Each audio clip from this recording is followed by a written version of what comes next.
Recorded Books and One Click Digital present Fireborn, a Souls of Fire novel by Keri Arthur, narrated by Saskia Marleveld and directed by Teresa Buchheister. Chapter 1. All of us dream. Some of us even have pleasant dreams. My dreams might have been few and far between, but they were never, ever pleasant. But worse than that, they always came true. Over the course of my many lifetimes, I tried to interfere, to alter fate's path and prevent the death I'd seen. But I'd learned the hard way that there were often serious consequences for both the victim and myself. Which was why the flesh down my spine was twisted and marred. I'd pulled a kid from a burning car, saving her life, but leaving both of us disfigured. Fire may be mine to control and devour, but there'd been too many witnesses, and I dared not use my powers. It had taken me months to heal, and I'd sworn, yet again, to stop interfering and simply let fate take her natural course. But here I was, out on the streets in the cold, dead hours of the night, trying to keep warm as I waited in the shadows for the man who was slated to die this night. Because he wasn't just a man. He was the man I'd once loved. I shifted my weight from one foot to the other and tried to keep warm in the confines of the abandoned factory's doorway. Why anyone would even come out by choice on a night like this was beyond me. Melbourne was a great city, but her winters could be hell, and right now it was cold enough to freeze the balls off a mutt. Not that there were any mutts about at this particular hour.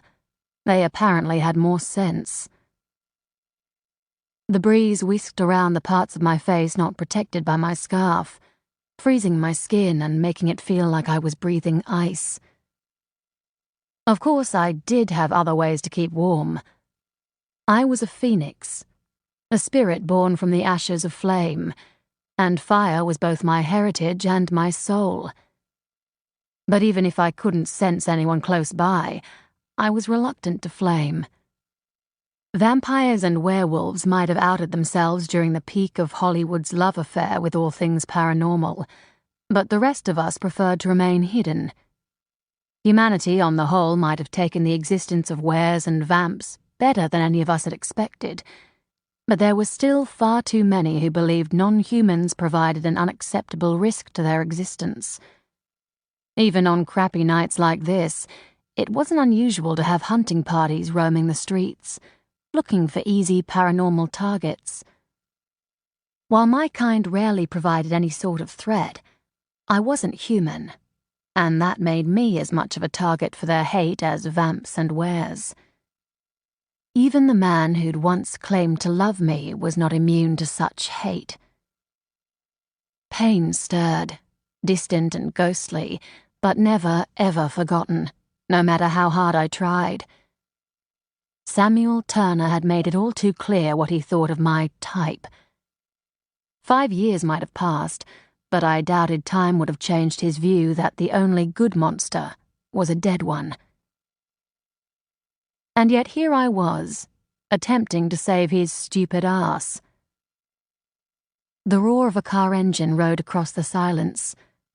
For a moment the dream raised its head, and I saw again the flashes of metal out of the car window, the red-cloaked faces, the blood and brain matter dripping down brick as Sam's lifeless body slumped to the wet pavement. My stomach heaved and I closed my eyes, sucking in air and fighting the feeling of inevitability. Death would not claim his soul tonight. I wouldn't let her. Against the distant roar of that engine came the sound of steady steps from the left of the intersection up ahead.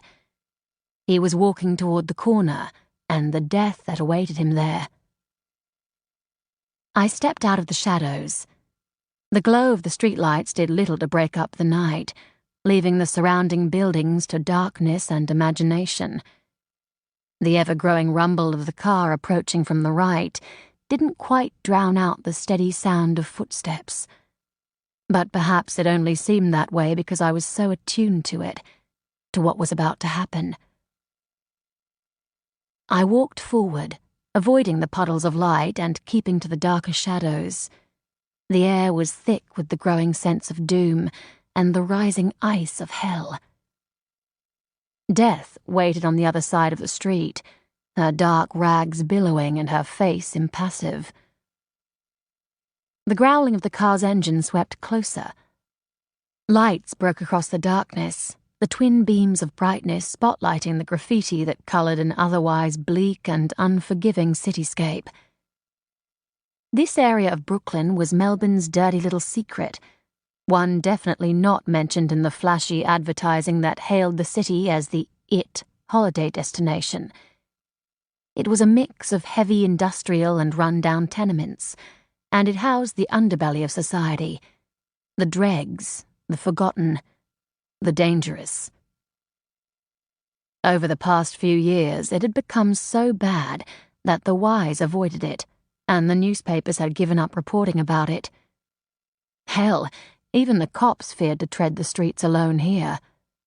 These days, they did little more than patrol the perimeter in a vague attempt to stop the violence from spilling over into neighboring areas. So why the hell was Sam right here in the middle of Brooklyn's dark heart? I had no idea, and right now, with death so close, it hardly mattered. I neared the fatal intersection, and time slowed to a crawl. A deadly, dangerous crawl. The Commodore's black nose eased into the intersection from the right. Windows slid down smoothly, and the long black barrels of the rifles I'd seen in my dream appeared. Behind them, half hidden in the darkness of the car's interior, red hoods billowed. "Be fast," my inner voice whispered. "Or die." Death stepped forward, eager to claim her soul. I took a deep, shuddering breath and flexed my fingers. Sam appeared past the end of the building and stepped toward the place of his death. The air recoiled as the bullets were fired. There was no sound. Silences. I lunged forward, grabbed his arm, and yanked him hard enough sideways to unbalance us both. Something sliced across my upper arm, and pain flared as I hit the pavement. My breath whooshed loudly from my lungs, but it didn't cover the sound of the unworldly scream of anger. Knowing what was coming, I desperately twisted around, flames erupting from my fingertips. They met the sweeping, icy scythe of death, melting it before it could reach my flesh. Then they melted her, sending her back to the frigid realms of hell. The car screeched to a halt farther down the street, the sound echoing sharply across the darkness. I scrambled to my feet. The danger wasn't over yet. He could still die, and we needed to get out of here. Fast. I spun, only to find myself facing a gun. "What the?" Blue eyes met mine and recognition flashed. "Red, what the fuck are you doing here?" There was no warmth in his voice, despite the use of my nickname. "In case it has escaped your notice," I snapped, trying to concentrate on the danger and the need to be gone, rather than on how good he damn well looked. "Someone just tried to blow your brains out, although it is debatable whether you actually have brains. Now move, because they haven't finished yet." He opened his mouth, as ready as ever to argue, then glanced past me. The weapon shifted fractionally, and he pulled the trigger. As the bullet burned past my ear, I twisted around. A red-cloaked body lay on the ground 5 feet away, the hood no longer covering his features. His face was gaunt, emaciated, and there was a thick black scar on his right cheek that ended in a hook. It looked like Death's scythe. The footsteps coming toward us at rapid speed said there were another 4 to deal with. Sam's hand clamped around my wrist. Then he was pulling me forward. "We won't outrun them," I said, even as we tried to do just that. "I know." Sam's voice was grim, dark, sexy. I battered the thought away and risked another glance over my shoulder. They'd rounded the corner and were now so close I could see their gaunt features, their scars, and the red of their eyes. Fear shuddered through me. Whatever these things were, they weren't human. "We need somewhere to hide." I scanned the buildings around us somewhat desperately. Broken windows, shattered brickwork, and rot abounded. Nothing offered the sort of fortress we so desperately needed right now. "I know." He yanked me to the right, just about pulling my arm out of the socket in the process. We pounded down a small lane that smelled of piss and decay, our footsteps echoing across the night. It was a sound that spoke of desperation. The red cloaks were quiet, eerily quiet. A metal door appeared out of the shadows. Sam paused long enough to fling it open, then thrust me inside and followed, slamming the door shut and then shoving home several thick bolts. Just in time. Something hit the other side of the door, the force of it enough to dent the metal and make me jump back in fright. Fire flicked across my fingertips, an instinctive reaction I quickly doused as Sam turned around. "That won't help." His voice was grim, but it still held echoes of the distaste that had dominated his tone all those years ago. "We need to get upstairs. Now," he added, as the door shuddered under another impact. He brushed past me and disappeared into the gloom of the cavernous building. I unraveled the scarf from around my face and hastily followed. What the hell are those things? And why do they want to kill you? "Long story." He reached a grimy set of stairs and took them 2 at a time. The metal groaned under his weight, but the sound was smothered by another hit to the door. This time, something broke. "Hurry," he added rather unnecessarily. I galloped after him, my feet barely even hitting the metal. We ran down a corridor, stirring the dust that clung to everything until the air was thick and difficult to breathe. From downstairs came a metallic crash, the door coming off its hinges and smashing to the concrete. They were in. They were coming. Fear leapt up my throat, and this time the flames that danced across my fingertips would not be quenched. The red-gold flickers lit the darkness, lending the decay and dirt that surrounded us an odd sort of warmth. Sam went through another doorway and hit a switch on the way through. Light flooded the space, revealing a long rectangular room. In the left corner, as far away from the door as possible, was a rudimentary living area. Hanging from the ceiling on thick metal cables was a ring of lights that bathed the space in surreal violet light. "Don't tell me you live here," I said as I followed Sam across the room. He snorted. "No, this is merely a safe house, one of 5 we have in this area." The problems in this area were obviously far worse than anyone was admitting if cops now needed safe houses. Or maybe it was simply a development linked to the appearance of the Red Cloaks.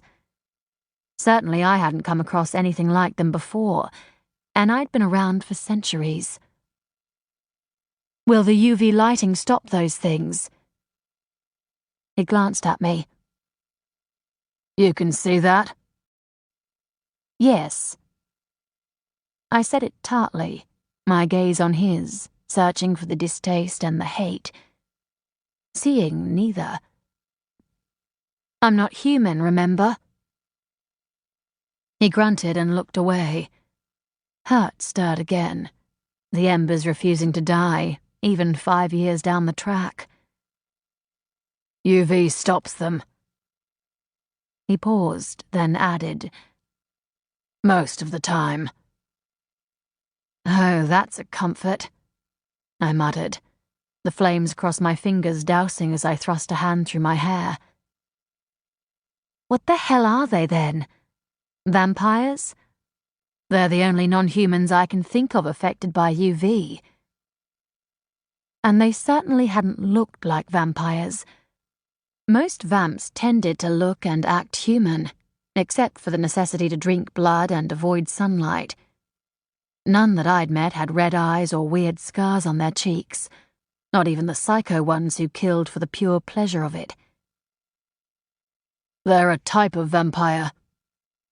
He pulled out a rack filled with crossbows, shotguns, and machine pistols from under the bed, then waved a hand toward it, silently offering me one of the weapons. I hesitated, then shook my head. I had my own weapon, and it was more powerful than any bullet. You'll regret it. But he shrugged and began to load shells into a pump-action shotgun. There was little other sound. The Red Cloaks might be on their way up, but they remained eerily quiet. I rubbed my arms, felt the sticky warmth, and glanced down. The Red Cloak's bullet had done little more than wing me, but it bled profusely. If they were a type of vampire, then the wound, or rather the blood, would call to them.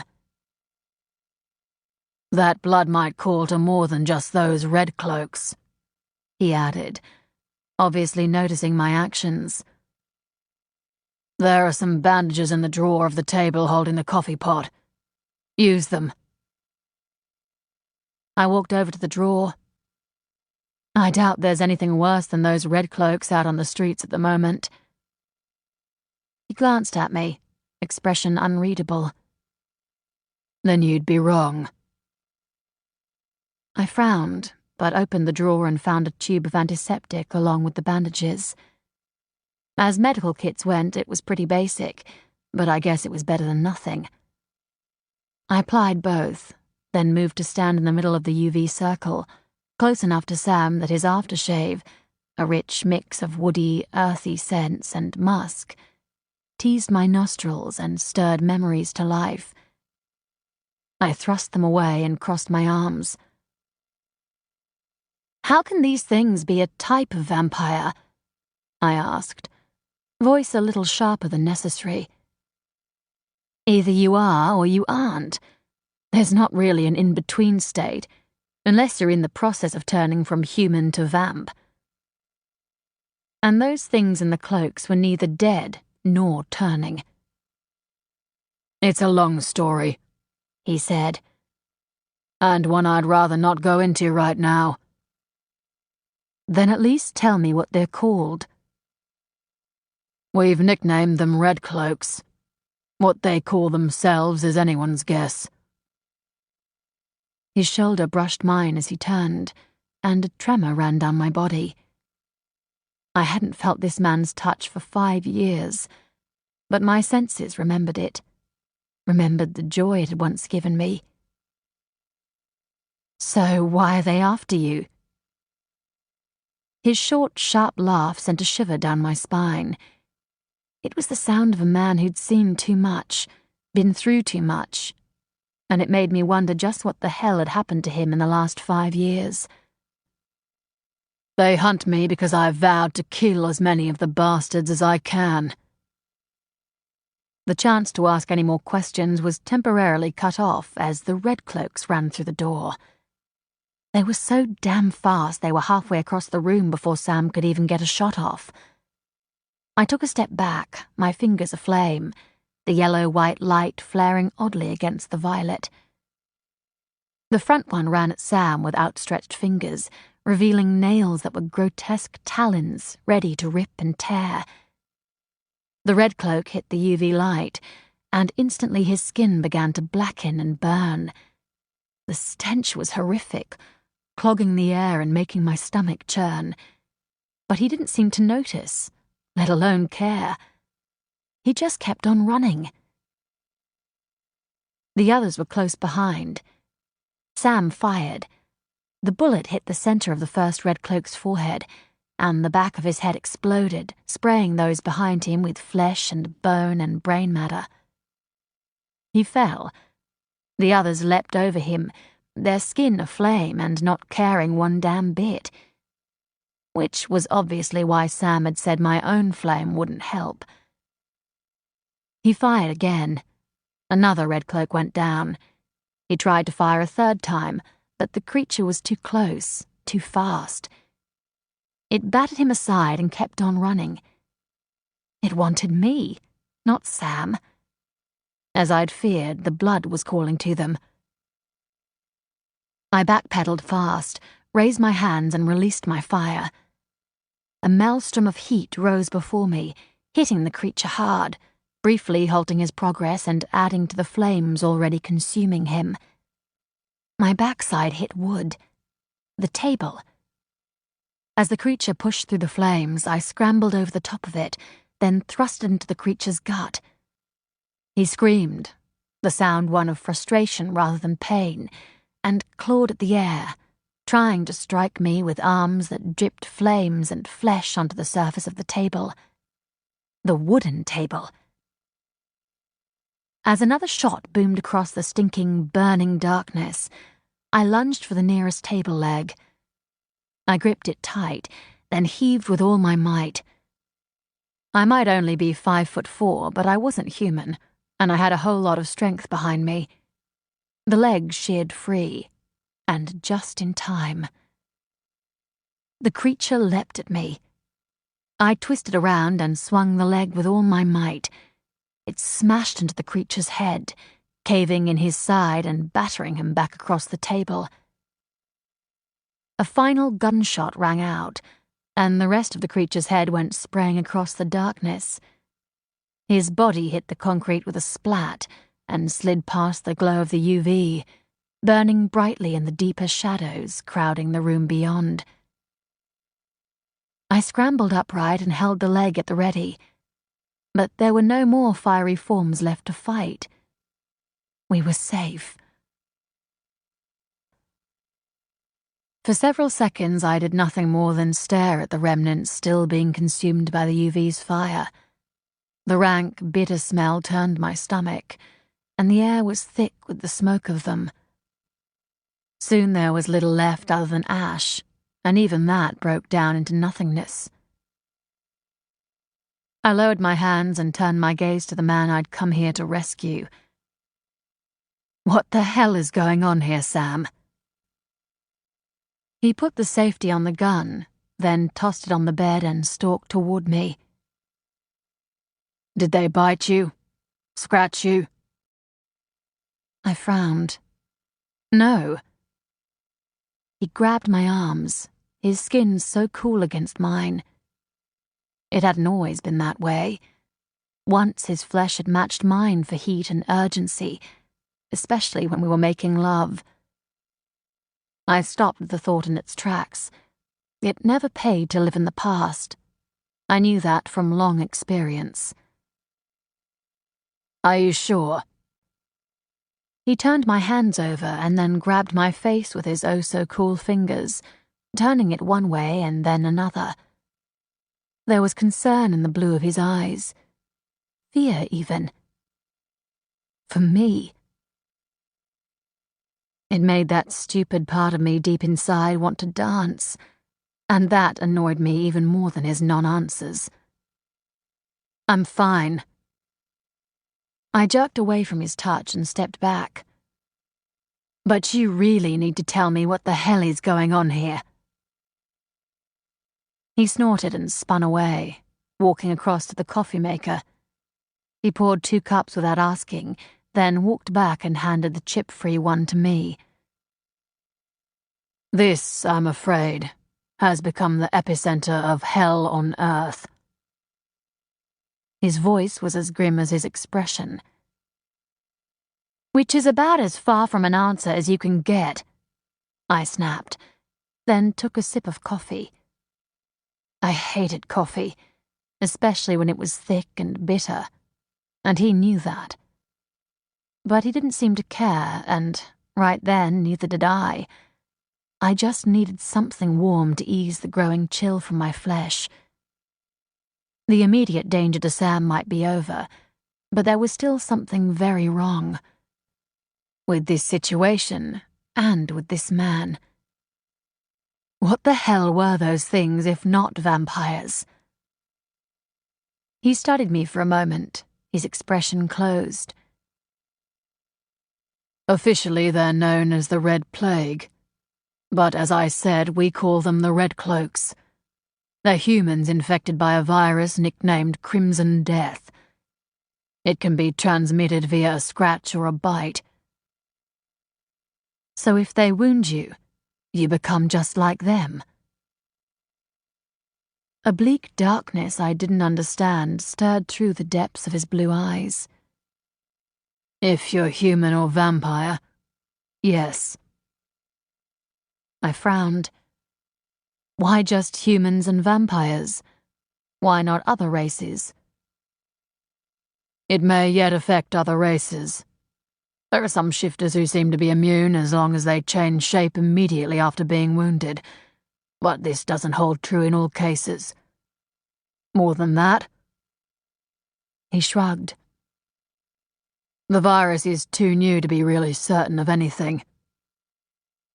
Which certainly explained why he'd examined me so quickly for wounds. Although given I could take fire form and literally burn away any drug or virus in my system, it was doubtful this virus would have any effect. So you've been assigned to some sort of task force to hunt down and kill these things? Again, he shrugged. Something like that. Annoyance swirled, but I shoved it back down. It wouldn't get me anywhere. He'd always been something of a closed shop when it came to his work as a detective. I guess that was one thing that hadn't changed.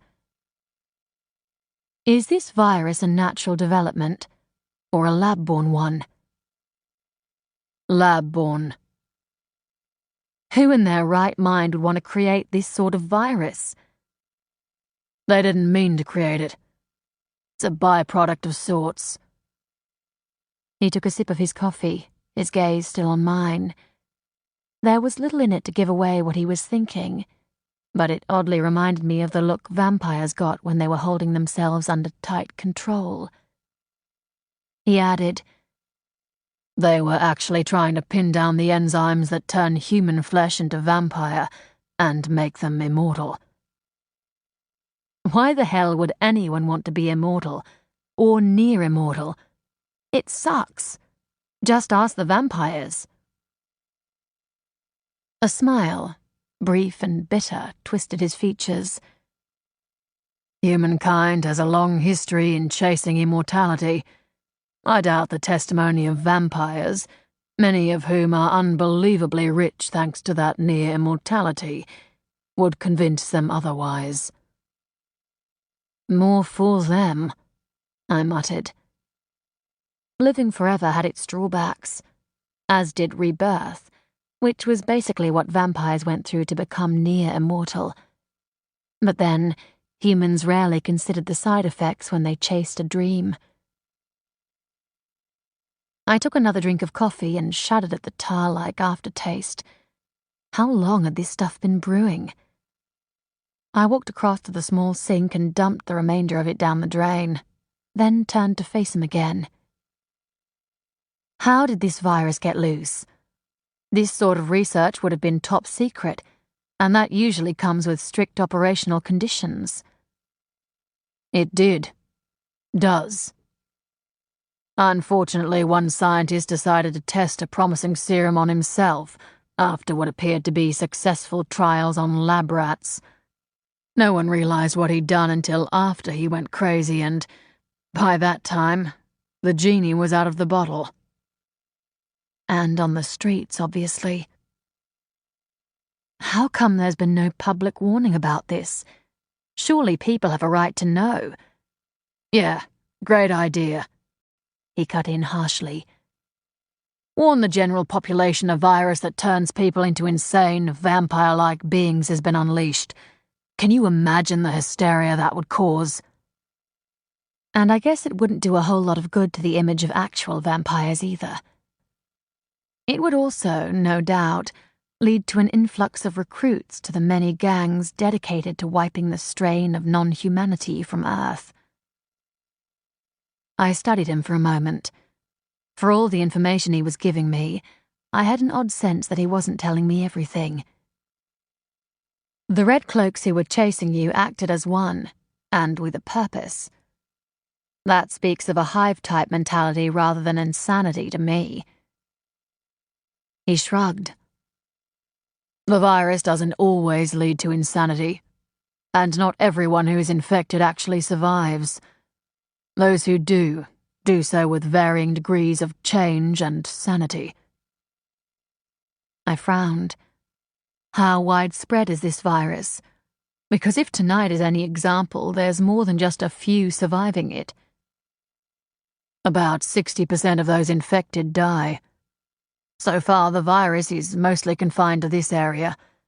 We suspect there's about 100 or so cloaks. Which to me sounded like a serious outbreak. He'd also explained the patrols around this area. They weren't keeping the peace. They were keeping people out and the Red Cloaks in. And everyone who survives the virus is infectious. Yes. It was just one word, but it was said with such bitterness and anger that my eyebrows rose. Did someone close to you get infected? Is that why you swore to hunt them all down? He smiled, but it wasn't a pleasant thing to behold. Far from it. You could say that. Remember my brother? I remembered him all right. He wasn't only the first child his mum had been able to carry to full term after a long series of miscarriages, but the firstborn son, and as such had never really been denied anything. He'd grown up accustomed to getting what he wanted, and I'd barely even begun my relationship with Sam when he'd decided what he wanted was me. He certainly hadn't been happy about being rejected. Sam, as far as I knew, was not aware that his older brother had tried to seduce me, although there had been a definite cooling in their relationship afterward. Of course I remember Luke. But what has he got to do with anything? He was one of the first victims of a Red Cloak attack in Brooklyn. If he'd been living in Brooklyn, it could only mean he'd truly immersed himself in the life of criminality he'd been dabbling with when I'd known him. Oh, God. I'm sorry, Sam. Is he okay? Did he survive? I half reached out to touch his arm, then stilled the motion when I saw the bitter anger in his expression. It was aimed at himself rather than at me, and it all but screamed comfort was not something he wanted right now. Luke survived the virus, but his sanity didn't. The fury in Sam's eyes grew, but it was entwined with guilt and a deeper, darker emotion I couldn't define, but it was one that scared the hell out of me. I was the one who took him down, Red. No wonder he seemed surrounded by a haze of darkness and dangerous emotion. He'd been forced to shoot his own damn brother. Sam, I'm sorry. This time I did touch his arm, but he shook it off violently. Don't be. He's far better off dead than... He cut the rest of the sentence off and half shrugged, like it didn't matter, when it obviously did. When did all this happen? A little over a year ago.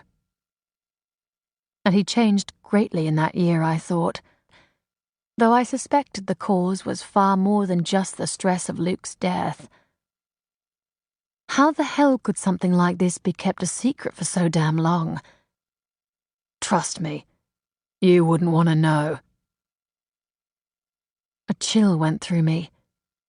It wasn't so much the words, but the way he said them, and the flatness in his eyes. I had no doubt those words were a warning of death, but even so, I couldn't help saying, "And what exactly does that mean?"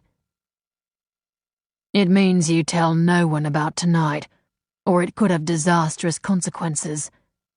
For you, and for them." And there it was, I thought bitterly. Fate's kick in the gut. When would I ever learn to stop interfering with the natural course of events? Sam stalked over to the bed, placing the shotgun in its slot and then picking up a regulation .40 caliber Glock semi-auto pistol, a partner to the one he already carried. "We need to get out of here." "But I want to know—" I stopped as his gaze pinned me, and with sudden, sad clarity, I realized there was very little left of the man I'd known in those rich blue depths. Only shadows and bitterness.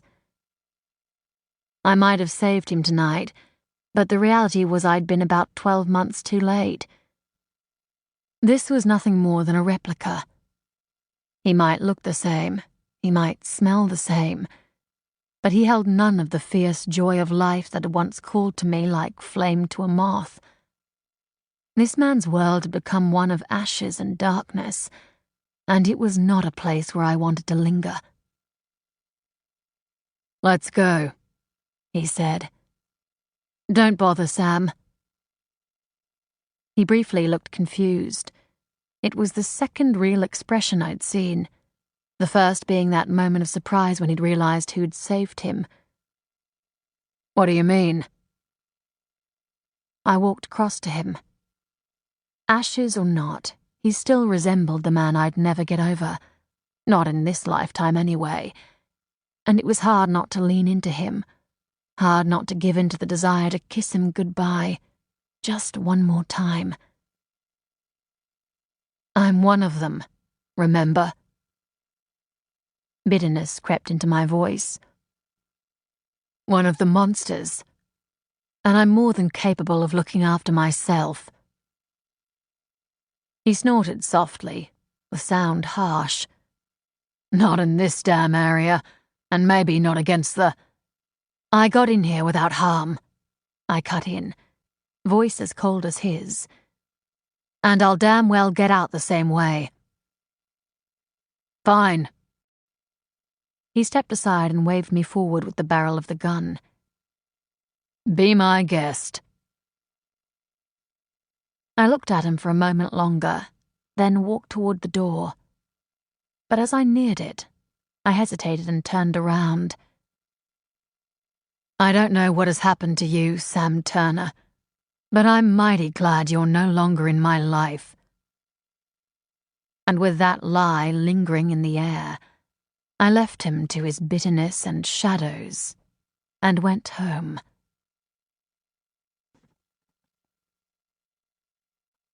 Chapter 2. The harsh sound of the alarm's buzzer woke me just over 6 hours later. I opened a bleary eye and glared at the alarm balefully, but it didn't take the hint and mute of its own accord. I slapped the stop button, then rolled onto my back with a groan.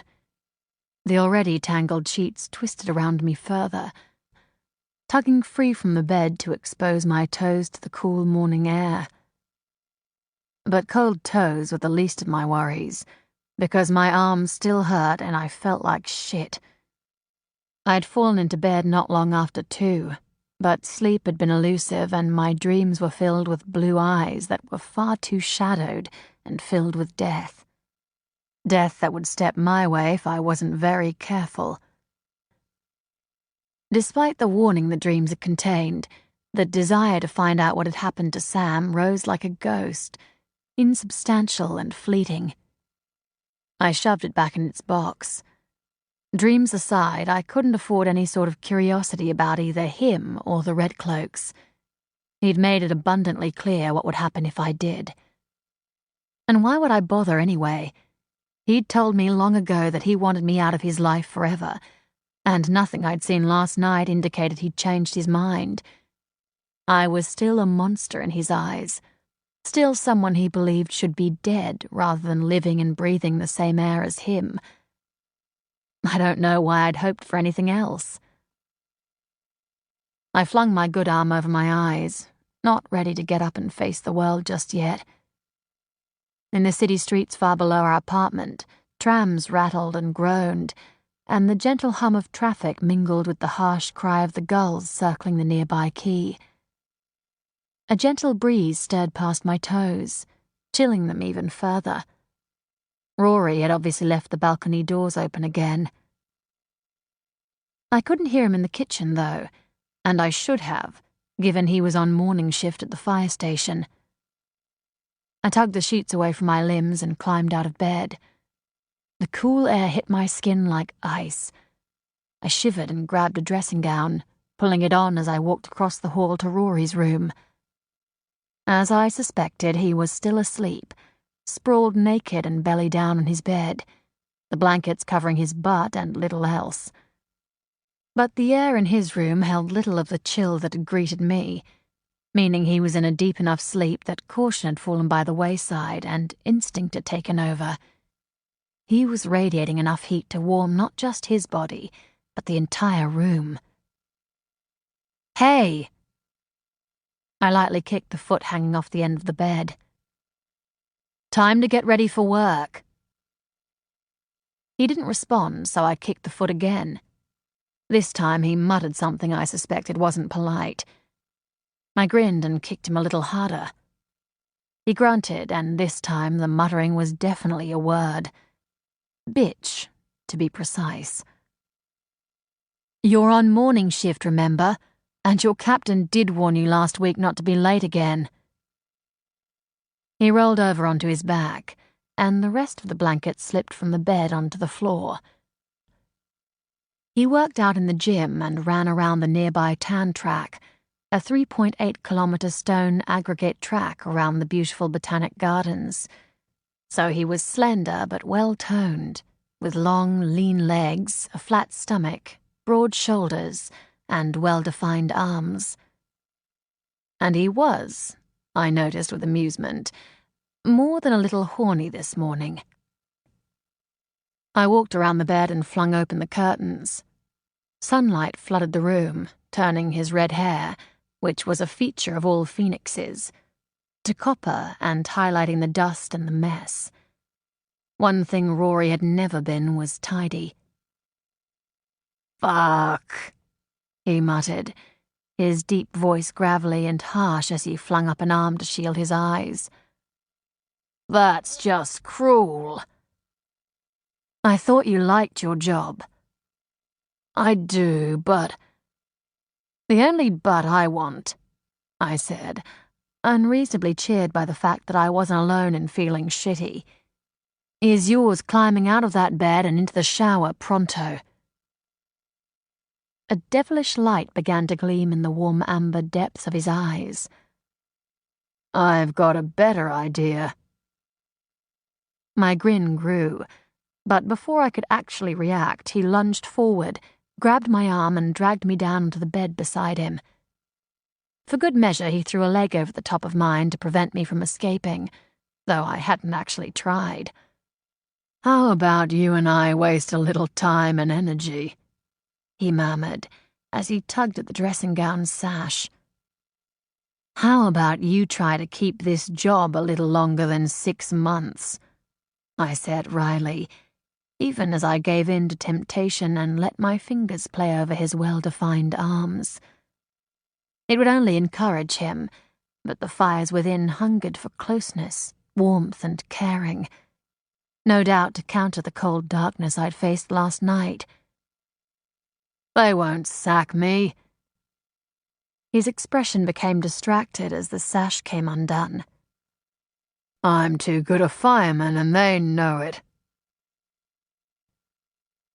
He slipped a hand underneath the silky material and traced a line along the length of my hip with one heated finger, skimming the scars as tenderly as the rest of me. My breathing hitched a little, and the pulse of excitement grew. But as much as I wanted to give in, I didn't. Not only because he actually liked this job, but because he also liked the people he worked with, and it was the first time in the 4 years since Jody, his human fiancée, died, that he'd actually cared about anything or anyone beyond those in our immediate circle. Despite his current nonchalance, I knew it would hit him hard if he was fired. So I ignored those deliciously trailing fingertips and slapped his arm. Enough. Go take a shower. A very cold shower. His gaze rose to mine, and a reluctant grin stretched his kissable lips. You, my darling girl, are going to be the death of me. Actually, I said primly, I believe I already have been. 2 lifetimes ago, in fact. 3, he muttered. Then, with a groan, he released me and climbed off the bed. Fair warning, sweet Emberly. I intend to pick up where I left off once I get home tonight. And I shall be naked and waiting. I watched him walk into his ensuite. Rory and I had been friends and lovers ever since we'd been teenagers, which was so many centuries ago now I could barely even remember them. He was my life partner, the spirit I was fated to be with forever, and the only man I could ever have children with. But we were not, and had never been, in love. It was said that at the very beginning of time, a phoenix spurred the affections of a witch after taking her virginity. In her anger and shame, she cursed us with the inability to love one another, forcing us to forever seek, but never find, emotional completion outside our own race, thus ensuring that we would forever be left with little more than love's bitter ashes, as she had been. I'm not sure I believed the whole witch curse thing, but it certainly held more than a few grains of truth when it came to phoenixes and love. As the shower came on, I bounced out of Rory's bed and headed into the kitchen to make us both breakfast. He walked in 10 minutes later, dropped a kiss on the back of my neck, then swept up one of the plates of pancakes and headed for the table. So, did you manage to save your soul last night? I glanced at him sharply, and he gave me a lopsided smile. If I can't read the signs by now, Em, something is seriously wrong. So, who was it this time? Sam's warning shot through my thoughts as I picked up the 2 steaming mugs and the other plate of pancakes, and joined Rory at the table. No one important. And yes, I did. His expression indicated he didn't believe the lie, but he let it slide, asking instead, What's on your agenda for today, then? I don't exactly know. I pushed one of the mugs across to him. Mark mentioned something about discovering a critical amino acid in the molecules he was studying yesterday, so I dare say he'll be in the lab all day, and I'll be transcribing his notes all night. Ah, the exciting life of a research assistant, he said, voice dry. I resisted the urge to point out that I wasn't actually a research assistant, even if that was what they'd classified me as. Mark hated interference of any kind, even if it came in the form of help to set up and monitor experiments. After he'd gone through more than a dozen qualified assistants in less than 2 months, the powers that be at the Chase Medical Research Institute had given up and resorted to employing what amounted to a secretary. Meaning I transcribed his notes and generally ran around after him, but otherwise didn't interfere in whatever it was he was doing. And Rory was right. It wasn't exciting. But I'd done the whole exciting bit the last time around. Right now, all I wanted was something easy. Besides, this lifetime was supposedly his turn to do the dangerous stuff, not mine. Not that that had ever stopped me from getting into trouble in previous lifetimes. You've never done well coping with a staid and boring life," he added, obviously guessing my thoughts. "And I'm betting you won't last much longer working for that crazy old man." "They're paying me damn good money to run after that crazy old man, and that makes up for the boring. Besides, for an old guy, he's not bad scenery. He has nice legs and an extremely watchable ass." "So have you," he said dryly. "He made a play for it yet?" I snorted softly. He's old, remember? Besides, I seriously doubt he notices anything not connected to his microscope or his books. Not everyone in this world is as randy as you. That he's in his 60s doesn't make him dead from the waist down. The fact we've both proven over our many years together. He glanced at his watch, then gulped down his coffee and pushed away from the table. 5 minutes to go. I'd better run. So had I. If I didn't hurry, I'd miss the train. Mark was a man who meticulously planned every minute of his day, and my being late would not only upset his timetable, but turn him into an unreasonable grump for the rest of the day. Although his somewhat unpredictable temper wasn't the only reason I was getting higher pay, he believed I should be available to work whenever he wanted me, be that day or night. Rory kissed my cheek, then headed for the door. 20 minutes later, I ran out of the building and headed for the train.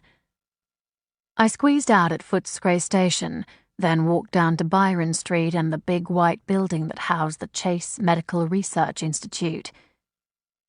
Ian Grant, the day-shift security guard, and a bear of a man with a close-cropped head of grey hair and very little in the way of untattooed skin, gave me a wide grin of greeting as I entered the foyer. "Hey, Em," he said. "Lady Harriet's office has been trying to contact you for the last 20 minutes. You got your phone off again?" Harriet Chase had founded the Institute some 50 years ago, and it was still one of the biggest privately funded organizations for biological and medical research in Victoria. The old dear was also something of an elitist, hence the not-so-affectionate moniker. But I had no idea why the hell her office would be chasing me. I dug my phone out of my purse and, sure enough, there were 7 missed calls. I glanced up at Ian. "I gather she's been on the phone to you." "Well, it was Abby rather than herself, but she wanted me to get you on the phone the minute you walked in." Abby was Harriet's overworked but not underpaid assistant. Ian duly picked up the phone and called her, and I suddenly wondered if I was about to get sacked. I couldn't think of any other reason for Lady Harriet's office to be ringing me, especially given she or her staff rarely spoke to anyone less worthy than the heads of the various research departments. Although the security guards did at least get a smile of greeting every morning, which was more than could be said for the rest of us. "Abby, I have Emberly Pearson here for you." He paused for a moment, then handed the phone across to me. I cleared my throat and said, "Sorry about the missed calls, Abby, but I was on the train and didn't hear." "Never mind that now," Abby said, her voice sounding more than a little harassed. Lady Harriet had obviously been in one of her moods this morning. "You need to get over to Professor Baltimore's place. He's due to make a presentation to some investors in half an hour, and he hasn't arrived, and he's not answering his phone." I frowned. It wasn't like Mark to be late, so something had obviously gone wrong. But why was I being asked to fetch him? Granted, I was the one being paid danger money to be his beck-and-call girl, but if this was so urgent, why not send someone else? It wasn't like this place was lacking in research assistants. I said as much to Abby. "We did send someone else," she said, "but he's not answering the door. You're keyed into his security system, aren't you?" "Yeah, but—" "Then go," she cut in. Make sure you get him back here fast. She hung up before I could reply. I handed the phone back to Ian. Well, there goes my peaceful morning. Ian grinned, his teeth spectacularly white against the inked darkness of his cheeks. I'd run. I did. Thankfully, like many of the senior staff at the Institute, Mark lived nearby.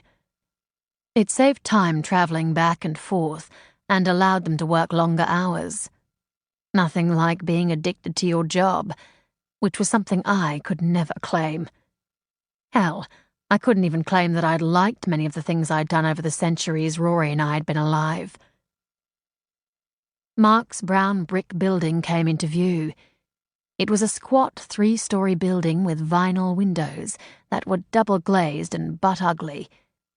They'd been the rage about 50 years ago, and I could only thank the designer gods that the damn things had finally gone out of fashion. A man with burnished auburn hair and the most amazing pair of emerald green eyes I'd ever seen exited the building as I approached, and with a wide smile, he held the door open. "Thanks," I said, even as my steps slowed and my nostrils flared.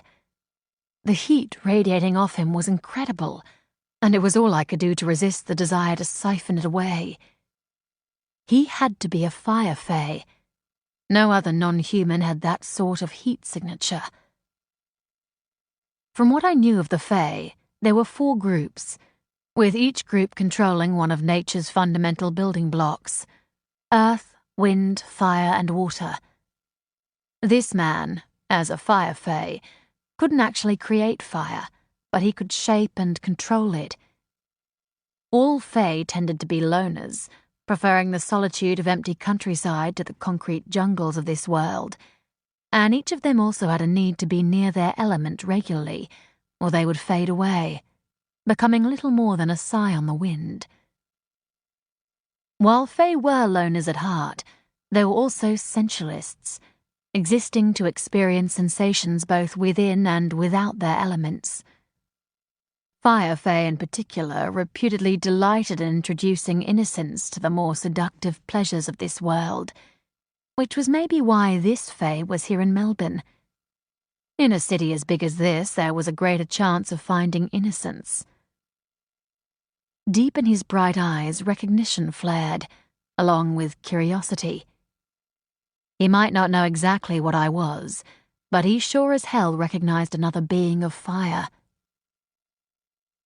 "Do you come here often?" His voice was gravelly, sexy as hell, and sounded as if it was coming from somewhere near the vicinity of his rather large boots. If there was one thing about the Fae that most literature over the years had gotten very wrong, it was their stature. They were neither small nor winged, and the only ones that were ethereal in any way were the Air Fae. I smiled. "A couple of times a week, at least." "Then with any sort of luck we'll meet again, when I'm not in so much of a hurry." With that, he gave me a nod and walked away. The urge to chase after him rose, but I resisted the temptation and ran up the stairs to Mark's apartment on the 3rd floor. The hallway was shadowed and cold, the small, ugly windows down the far end doing little to let much heat or light in. Mark's apartment was the second on the left. I leaned on the doorbell and listened to it chime inside. I waited a few minutes, then, when there was no response, flipped up the cover protecting the security system. After I keyed in the code, it scanned my eyes, and the red light switched to green.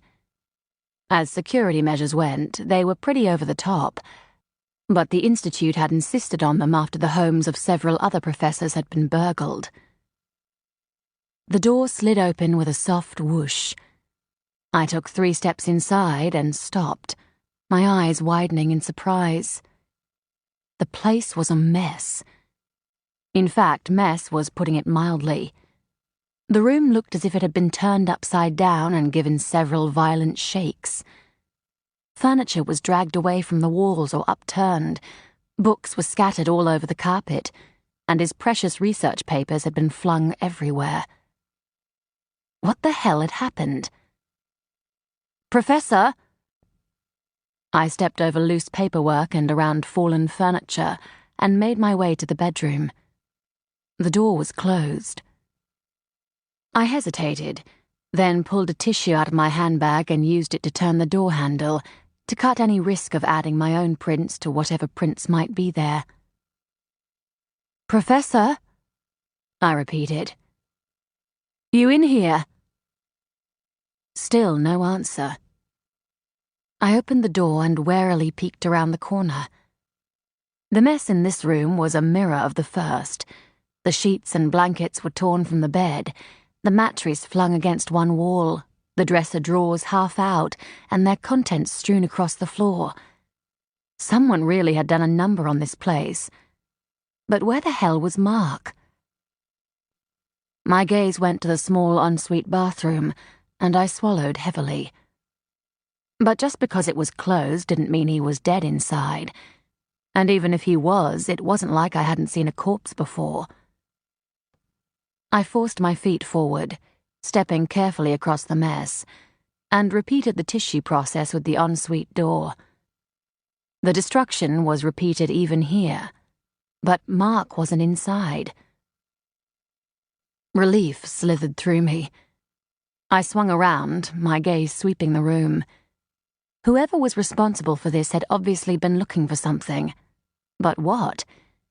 It wasn't like Mark had a whole lot. He lived and breathed his work, and his apartment held little more than basic facilities and his mountains of leather-bound books. He had money, and plenty of it. But you wouldn't think it looking at either this place or the man himself. I moved back out into the living area and across to the kitchen. Same result. Utter mess and no Mark. Where the hell was he? "Emberly?" His voice rose out of the silence behind me. I swung to see him enter the apartment and stop, his brown eyes going wide. "What the hell has been going on?" His gaze came to mine, his expression almost accusing. I grimaced. "I was about to ask you the same thing, Professor. Ms. Chase sent me over here to find you, as you have a meeting with investors in—" I paused and glanced at my watch. "Just over 20 minutes. "I know. The damn batteries in my watch stopped, and I didn't realize the time. I just came back to get my presentation notes." Meaning he'd been breakfasting at the local cafe again. He raked a hand through his wiry grey hair and added, "Guess there's no use looking now. I'll have to wing it." He looked so out of sorts I felt sorry for him. "Do you want me to stay and attempt to clean up? And call the police?" "That would be extraordinary if you could." He gave the mess a somewhat despairing look. "I wouldn't know where to start." I smiled. I was used to mess, having shared my many lives with Rory.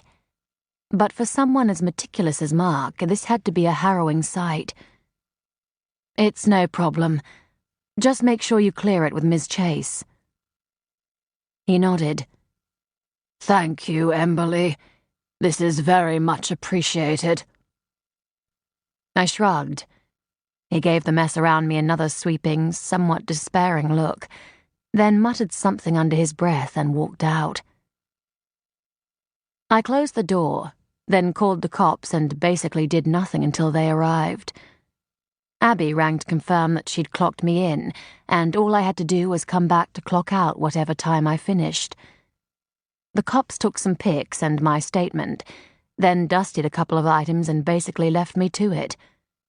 They weren't expecting any evidence to lead them to the culprit, and neither was I. By the time 5 p.m. rolled around, the place was more or less respectable, and the only item I could see missing was his desktop computer. Interestingly, they hadn't found his laptop. It was still safe in its hidden compartment in the desk. I had no idea whether all his paperwork was present, but I left it stacked in piles for him to go through at his leisure. After washing my hands, I picked up my jacket and returned to work. I found Mark back in the lab. He looked up somewhat distractedly as I entered the secure, sterile environment and blinked a little before recognition surged. "Emberly," he said, leaning back in his chair. "I had completely forgotten about you in the apartment." "No problem." I said it wryly, having figured as much. "I tidied everything up as best I could, and I think the only material thing missing is your desktop computer." "What about the laptop?" "Still safe in its hidey hole." He sighed. "That's all right, then." I nodded. Not only was most of his important work typed up by me on that laptop, but it was also the computer he used to shift his reports to his cloud service, a procedure only he and I knew about. The desktop was little more than a ruse in the event of a robbery, or a ransacking in this case. "I'm about to go home," I said. "Do you need anything else before I do?" He reached for the 5 notebooks teetering on the edge of the table. "I wrote up my notes for both yesterday and today." He glanced at me over the top of his glasses. "You do still have the secure laptop at your place, don't you?" "Yes." "Good. I need these transcribed overnight." Of course he did. I guess it was lucky I had nothing more than a leisurely loving session with Rory planned. Once I'd stripped off all the protective gear and signed out, I headed home. Rory sent me a text saying he was doing an extra couple of hours and wouldn't be home until 9. So after a shower, I redressed in sweatpants and a loose-fitting t-shirt, then pulled out my laptop and started on the notebooks. By the time 9 rolled around, I'd transcribed 4 of the 5 notebooks. I saved them onto a USB. Mark's need to be extra careful was somewhat catching. Then bounced up and shoved it into the planter box filled with plastic flowers for safekeeping. Once I'd started dinner, I poured myself some red wine and wandered out onto the balcony. A helicopter clattered past, searchlights sweeping the buildings opposite. Light briefly glinted off a round object in a window one up and one across from our apartment, and I snorted softly. The old fart in 61B was obviously using his telescope again, hoping to catch me naked. Of course, it didn't help matters that I did periodically walk around sans clothes, but I figured the more he was watching me, the less he was watching other unsuspecting women. And it was certainly no skin off my nose if he got his jollies that way. Although that didn't mean I hadn't had him checked out, to make sure he wasn't anything more than a harmless old man who enjoyed spying. I finished my wine, went back inside to see how the roast chicken and potatoes were going, and then somewhat reluctantly sat down to transcribe the final notebook. Rory rolled in just as I rose to check our dinner. "Hey," I said, grabbing a pair of tongs so I could turn the potatoes. "You're late." "Not only late," he said, dumping his bag on the table before coming up behind me. He slid his hands under my t-shirt and snuggled close. His fingers were hot against my belly, his erection like steel against my rear. "But terribly disappointed." "Oh, yeah?" I nudged him away with an elbow, then put the chicken back into the oven. "Why's that?" "Because you promised to be naked and waiting." He pressed close again and kissed the back of my neck. My skin tingled in response, and desire unfurled within me. "This clearly is not the case." I smiled and drew in the scent of him. He smelled of smoke and flame, aromas that were both delicious and intoxicating to spirits made of fire. Nakedness happened at 6. You're the one who decided he needed to work overtime. It got me back into the boss's good books, and that was worth the extra hours of frustration. His fingers moved down my belly and played with the elastic in my sweats. Anticipation curled through me, and my breathing quickened. Meaning you worked all day with that rod out the front of you. Bet that caused some ribbing from the rest of the guys. He laughed softly. His hand slipped past the elastic, then around to my hips, his fingertips barely brushing soft curls on the way. Pleasure trembled through me. Well, the frustration wasn't that bad, although we did put out a big warehouse fire. His voice became dreamy. You should have seen it, Em. Fierce, orange-white flames leaping for the sky. It was beautiful. Truly beautiful. He brushed kisses along the nape of my neck again, and I closed my eyes, enjoying the sensation. I hope you were careful when you drew them in, Rory. His hand slid out of my sweats. Disappointment swirled, but only for a moment, because his touch slid under my t-shirt and up toward my breasts. I was, and God, it felt glorious. Fire to a phoenix was like chocolate to most women, totally unnecessary as a fuel source, but sinfully pleasurable all the same. It was a wonder he was controlling himself this well. Had our positions been reversed, I probably would have had my wicked way with him right here in the kitchen, the consequences be damned. His hands reached my breasts and cupped the weight of them. His skin was so hot it might as well have been flames holding me. It felt good. So good. I licked my lips, then reached back with one hand, sliding it between us until I found the zipper in his jeans.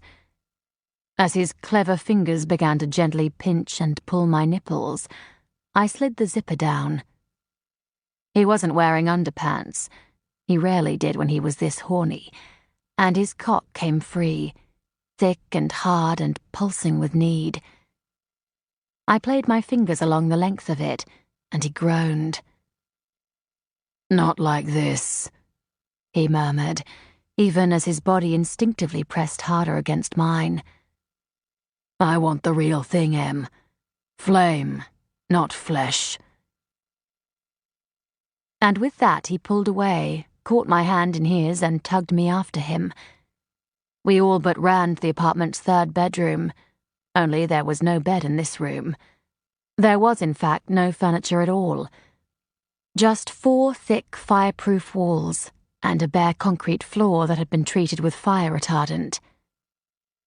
I kicked the door shut behind us, but the utter blackness of the room didn't hold sway for long. Anticipation danced from his skin, tiny fireflies that sprung brightly through the room. He stopped, then caught my other hand, his amber eyes glowing with heat as he raised my fingers and kissed them gently. Flame for me, he said. Please. I smiled and let the heat rise. Fire erupted between our joined hands, primal and hot. He threw back his head, his nostrils flaring as he sucked in the fierceness of it. His skin began to glow, and the heat of it rolled over me, a siren song that was so sweet, so enticing. More, he whispered. I allowed the flames to grow, let the molten fingers reach for the ceiling. He gasped, shuddering, and the delicious waves of heat and desire became more intense, fueling the urge to fully become flame, rather than flesh. But not yet. Not just yet. Rory, I said, needing more than just the caress of heat and desire. He responded instantly and erupted into flame. It tore through my body, enticing my own fires to life with such force that it was hard to tell where his flame ended and mine began. This was no caress, no tease. This was a firestorm that ripped through every muscle, every cell, breaking them down and tearing them apart, until our flesh no longer existed, and we were nothing but fire. He was fierce and bright in the darkness, a being that radiated strength and passion and caring. All I could think about, all I wanted, was his heat and energy in and around me. We began to dance, entwine, wrapping the fiery threads of our beings around each other, tighter and tighter, intensifying the pleasure even as it rejuvenated and fed our souls. Soon there was no separation, no him, no me, just the sum of both of us. And oh, it felt glorious. But this wasn't just sex for us. This was something a whole lot more vital. Phoenix pairs needed to regularly merge flames, or face diminishing, in some cases even death. And this was the reason so many of our relationships had turned to ashes. No matter how much we might love someone else, we could never remain faithful to them, not if we wanted to live. The dance went on, burning ever brighter, ever tighter, until it felt as if the threads of our beings would surely snap and implode. Then everything did, and I fell into a storm of feverish, unimaginable bliss. I'm not entirely sure when I came back to flesh, but it was to the awareness of a distant but determined pager buzzing away madly. I swore softly and didn't move. In the aftermath of such an intense joining, my legs usually refused to support me. Professor Baltimore could wait for a change. After several moments, the page stopped. I stared into the darkness, listening to Rory's breathing, feeling good and happy and whole. And yet, as good as it was between us, I always wanted more. I wanted what Rory and I had, and an emotional connection. But that wasn't my lot. Not in this lifetime. Not in any future lifetimes. The best I could ever hope for was a man who was willing to share, and men who understood the necessity of my being with Rory were few and far between. Sam's image rose like a ghost to taunt me. Sam certainly hadn't been one of those few. He'd been furious when he'd found out about Rory's presence in my life. Furious and betrayed, and justifiably so in many respects. I'd tried to explain what I was, and why Rory was so necessary to me, but Sam had refused to listen. I sighed and rubbed a hand across my eyes. After all this time, you think I'd be used to the pain of disappointment, but it never got any easier. Ever.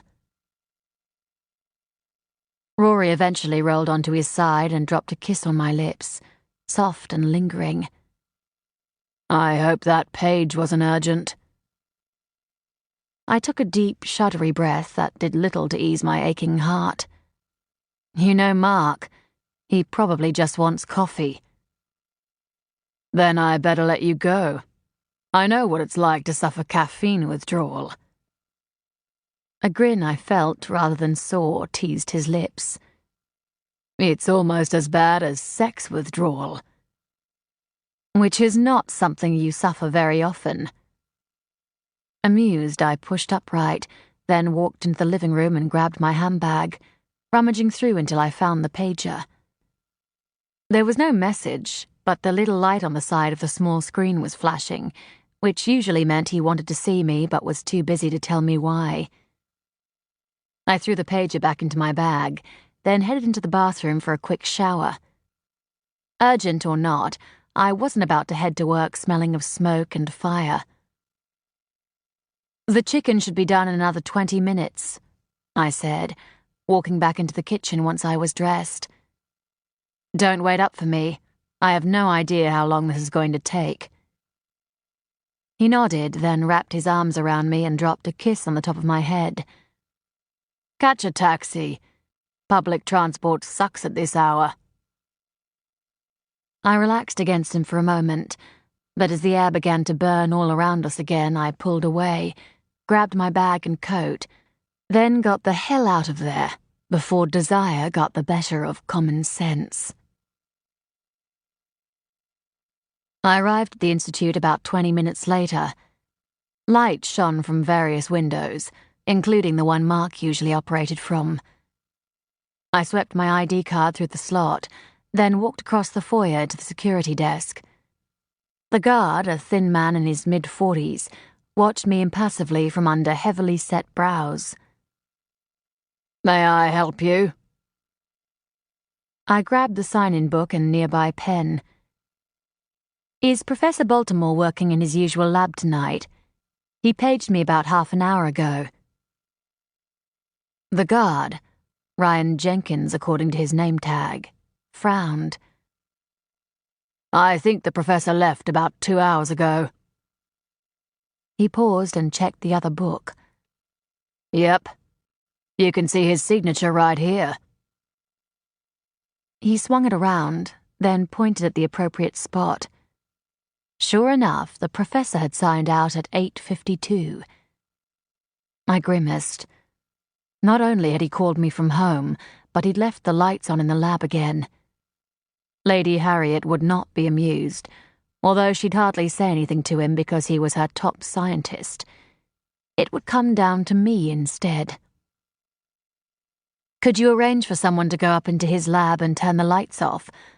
Her ladyship's got a bee in her bonnet about saving energy of late. The guard smiled, and it oddly reminded me of a crocodile. All teeth, no sincerity.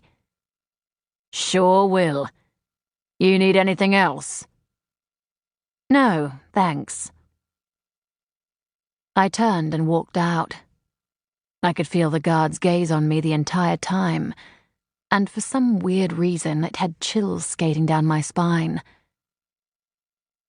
I jogged down the street to Mark's place. From the various apartments on the first 2 levels came the sounds and smells of life. Voices, music, late-night pizza, and even a baby crying.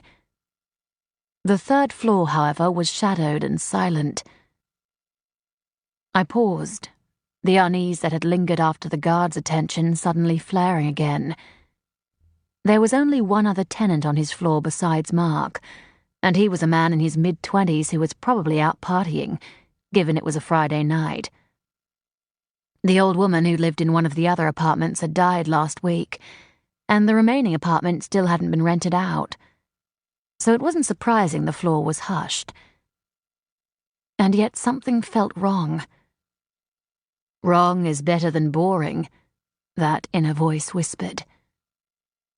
I flexed my fingers, then walked forward. When I reached his door, I pressed the buzzer. It rang inside, echoing softly. He didn't answer, and there was no other sound to indicate whether he was there or not. If he was asleep, I would resort to violence. I stepped across to the security panel, entered the code, and had my iris scanned. The door opened. It was dark inside, real dark. He must have drawn the curtains, otherwise the glow of the streetlights would be filtering in. I swept my hand across the light switch. Light flared, the sudden harshness making me blink. And I saw him. Professor Mark Baltimore wasn't asleep. He was dead. Chapter 3. He sat on a wooden-backed kitchen chair in the middle of the living room, his hands lashed behind his back, and his feet tied to the chair's front legs. His nose had been smashed, and bits of blood and gore had splattered across his face and dribbled down the front of his shirt, which had been torn open, revealing more cuts and bruises. Even his grey, spiky hair was matted and dark with blood. They'd really done a number on the poor sod. But why? What did he have that anyone would want so desperately? Nothing in his molecular research warranted this sort of response. Nothing that I could see anyway. But then, what would I know? I only made his gibberish legible, and had no real understanding of what most of it meant. I didn't even understand what type of molecules he was researching. Science had never been my forte. Reading illegible writing was. And that was the main reason I'd gotten this job, which no longer existed now that he was dead.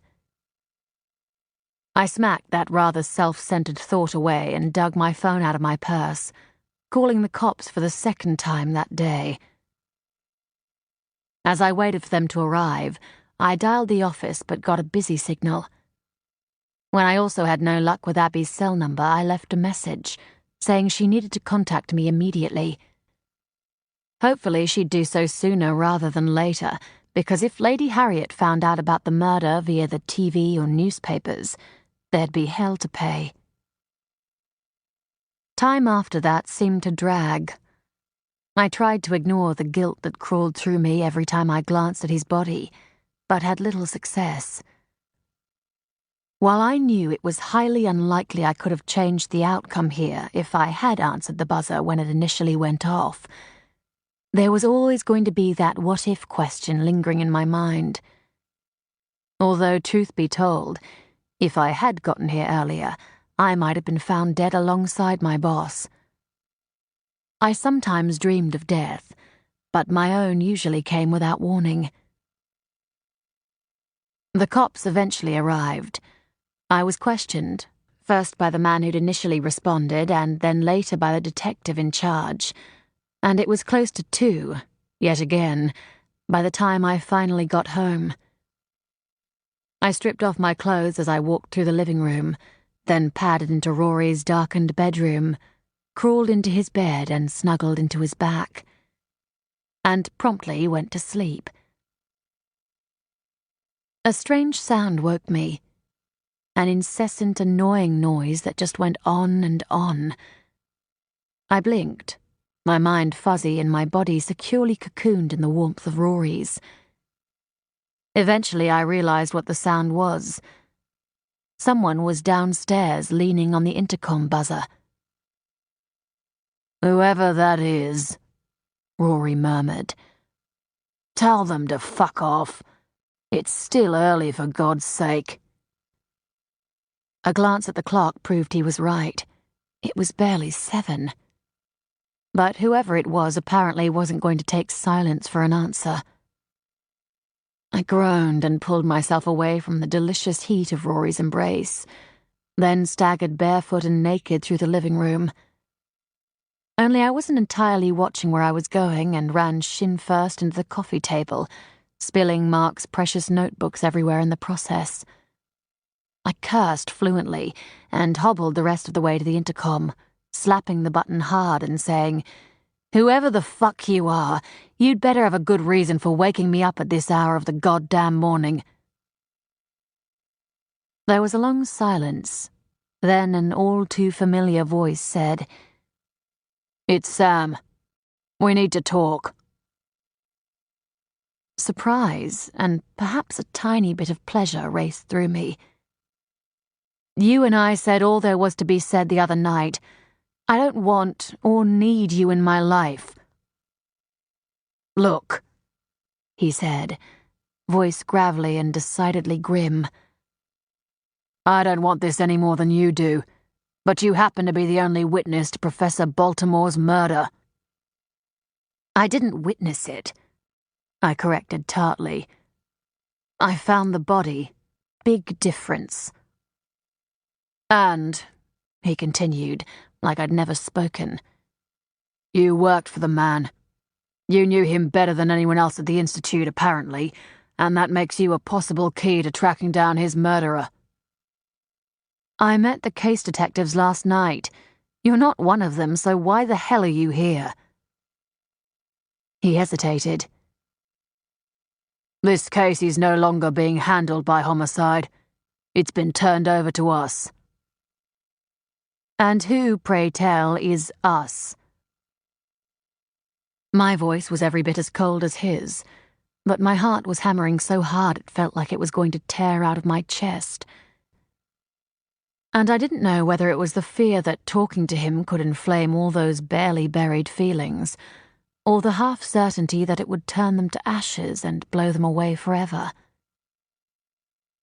That is not something I'm about to explain over an intercom. Let me in, Emberly. Never again, I muttered. And the last thing I wanted was memories of him in this apartment. When we'd split, I'd either thrown out or gotten rid of every single thing that reminded me of him, and that not only included all the furniture and every gift he'd given me, but also the apartment we'd once shared. I'll come down. Give me 5 minutes. I turned around. Rory was standing in the living room doorway, his arms crossed and his expression grim. Do you want company? I hesitated, then shook my head. Sam wasn't dangerous, at least not physically. My mental health was another matter entirely, but that wasn't something Rory could help me deal with. Go back to bed. I'll join you afterward. He continued to study me, concern radiating from him in waves. I picked up my old sweatpants and t-shirt from the floor and dressed, then grabbed my jacket and slung it on. Honestly, I said when I finally met his gaze again, I'll be okay. He didn't say anything, but his gaze remained on me as I picked up my keys and headed out. Sam waited to the right of the building's main exit, his arms crossed and his expression closed. The early morning sunshine gave his black hair an almost blue shine, but his face, like his body, seemed leaner now than it had once been. Certainly his cheekbones looked more defined, more French, I thought, though I knew he could only claim that blood through his mother's grandmother. So, I said, stopping several feet away. The air was crisp and cool and filled with the salty scent of the nearby ocean, but this man's smell seemed to override that, filling my lungs with his warm, lusciously woody aroma. I'm here. What do you want? Breakfast. He pointed with his chin to Portside, a small cafe several doors down from our building, and without waiting for me, walked toward it. I trailed after him, tugging up my jacket zipper to protect myself from the chilly breeze coming off the sea. Liar, that voice inside me whispered. It's not about the chill, it's about him, about protecting yourself from him. That inner voice was altogether too smart. He chose an outside table overlooking the marina and as far away from the other diners as possible. Not that there were many people here. It was 7 in the morning after all, and not even Portside, as popular as it was, started getting really busy until at least 9 on the weekends. Had it been a weekday, we wouldn't have gotten a table. I pulled out a chair and sat opposite him. He didn't say anything, simply picked up the menu and studied it. Frustration swirled, but so too did curiosity, and that, and only that, kept me from leaving. The waitress came up and gave us a cheery smile. "Are you ready to place your orders yet?" Sam said, "The breakfast fry-up and black coffee for me, thanks." The waitress glanced at me, pen poised, so I added, "I'll have the French toast with strawberries and double cream, and a Moroccan mint green tea, thanks." She nodded. "Any juice?" When both of us shook our heads, she added cheerfully, "Won't be long." As she disappeared inside the restaurant, I crossed my arms and leaned back in my chair. Leaning on the table would have brought me far too close to him. So, to repeat my question, what the hell is this all about, Sam? I've already told you why I'm here. And I've already given my statement to the police. Everything I could tell you is there. Not when there have been further developments. Like this case being taken from homicide and given to your unit? Whoever your unit actually are. My voice was dry. Why is that? Because Baltimore's murder isn't as straightforward as it seems. I guessed that the minute I saw him trussed up like a turkey and beaten to death. Just spit it out for God's sake. His blue gaze raked me, as sharp as a knife. There was a tension in him I didn't understand, a hunger that was deep, dark, and not entirely sexual. My traitorous body nevertheless responded. Damn it, why did he still have the power to affect me so strongly? Because he is this lifetime's love, that inner voice whispered. And there is nothing you can do about it but suffer. I hated my inner voice sometimes. It wasn't only Professor Baltimore who was murdered last night, he said, voice curt. A security guard by the name of Ryan Jenkins was found dead and stuffed into the janitor's closet by the morning relief.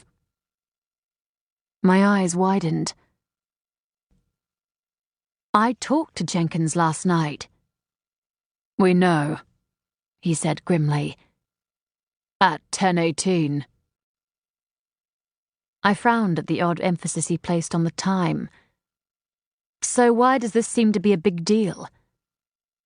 Because Ryan Jenkins was apparently murdered between 9 and 9:30. The man you were talking to was not Jenkins.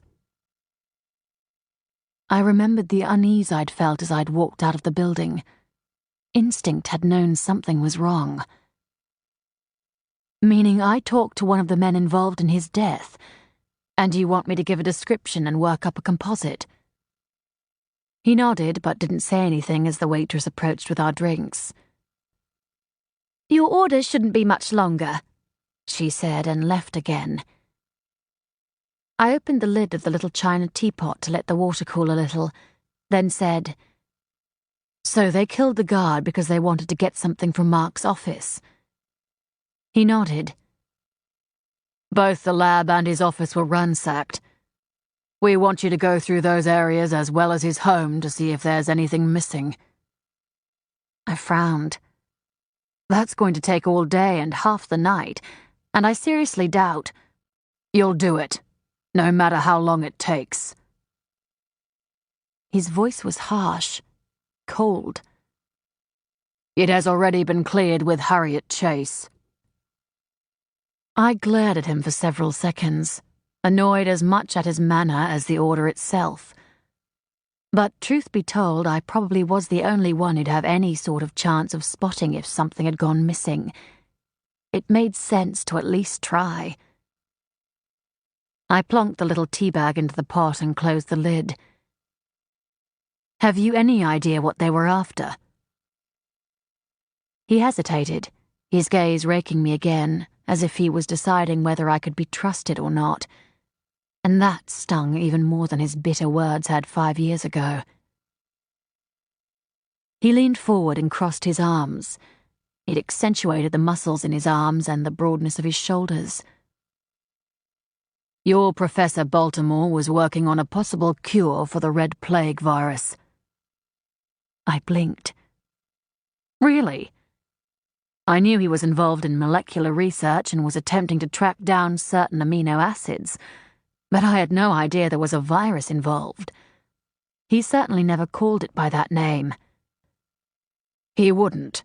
For security purposes, it was simply given a number. NSV-01A, I cut in, remembering seeing it repeatedly in the notes. When he nodded, I added, But how did these men know that? I mean, I didn't, and I worked for the man. It was kept quiet for the same reason the virus has been kept quiet. We don't want to alarm the public unnecessarily. So who knew what he was doing? Because someone must have talked if these men were after his research. That we don't know. But as far as I know, only Harriet Chase was fully aware of what he was doing.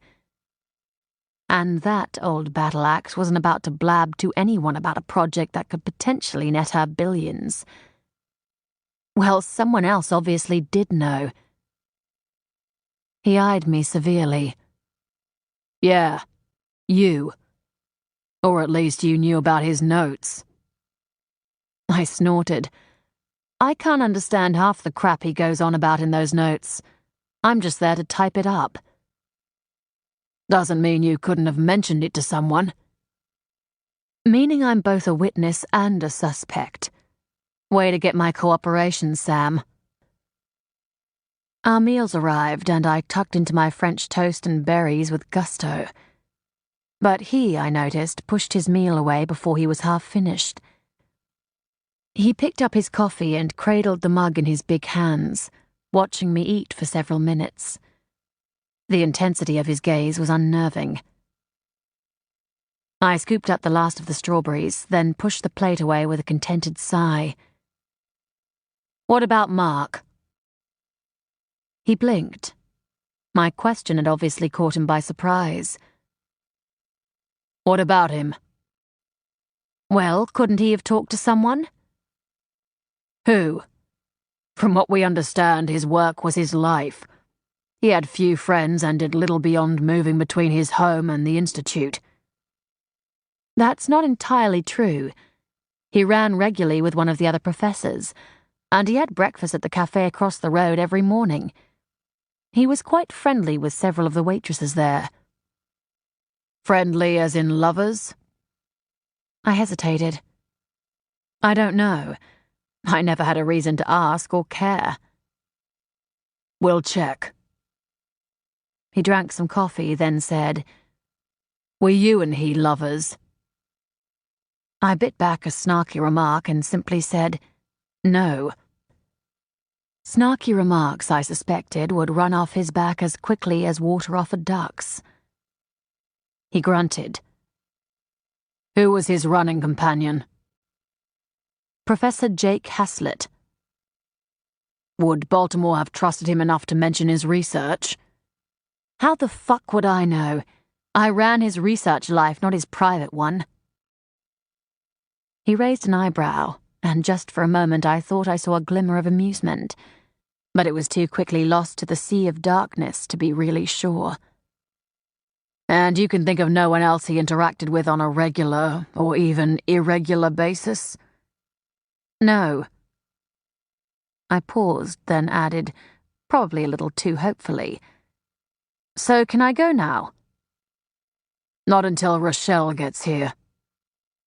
I poured my tea, then raised the cup and drew in the rich scent in an attempt to cleanse his smell from my lungs. I might as well have tried to sweep a chimney with a feather. And who is Rochelle?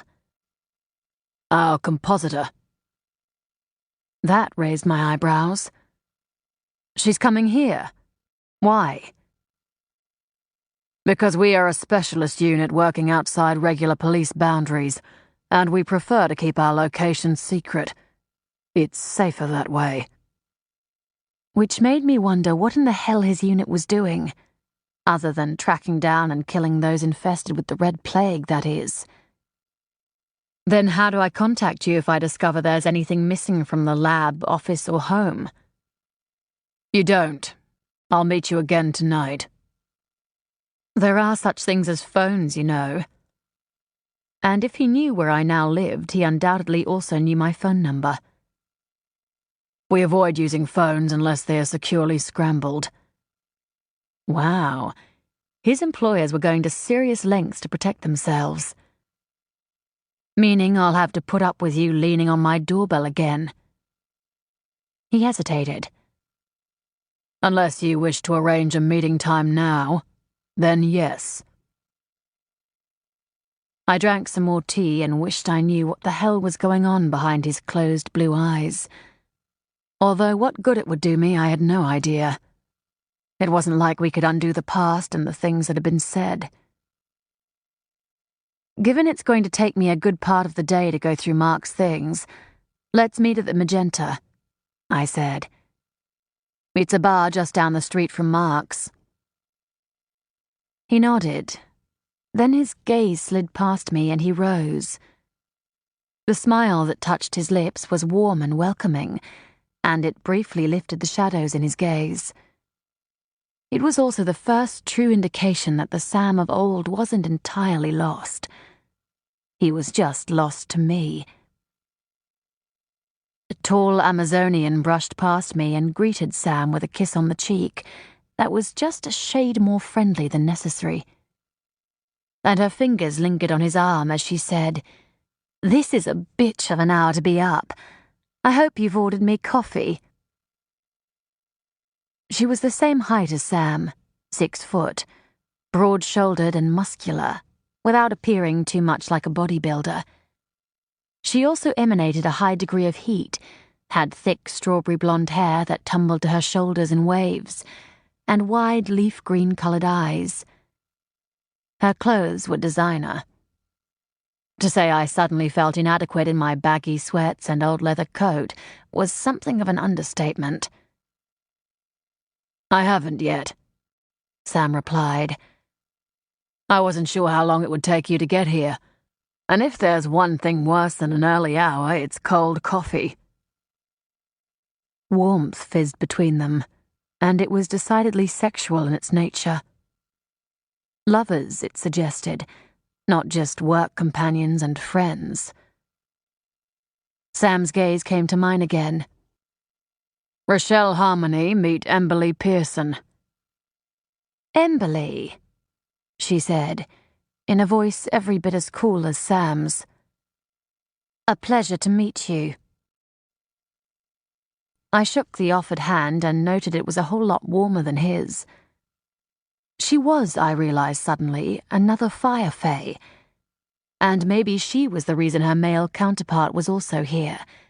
Maybe he was simply waiting for her to come into her reproductive period. From what I knew about the Fae, it was a somewhat irregular event that happened only every 50 years or so, and was in part the reason why there were so few of them. She placed a tablet computer on the table and then sat down, firing it up as he placed an order with the waitress. "Now," she said, unclipping the stylus from the top of the tablet, "describe him to me." I did so. She worked on the image as I spoke, and within a remarkably short amount of time we had a composite that looked like the guard I'd spoken to last night.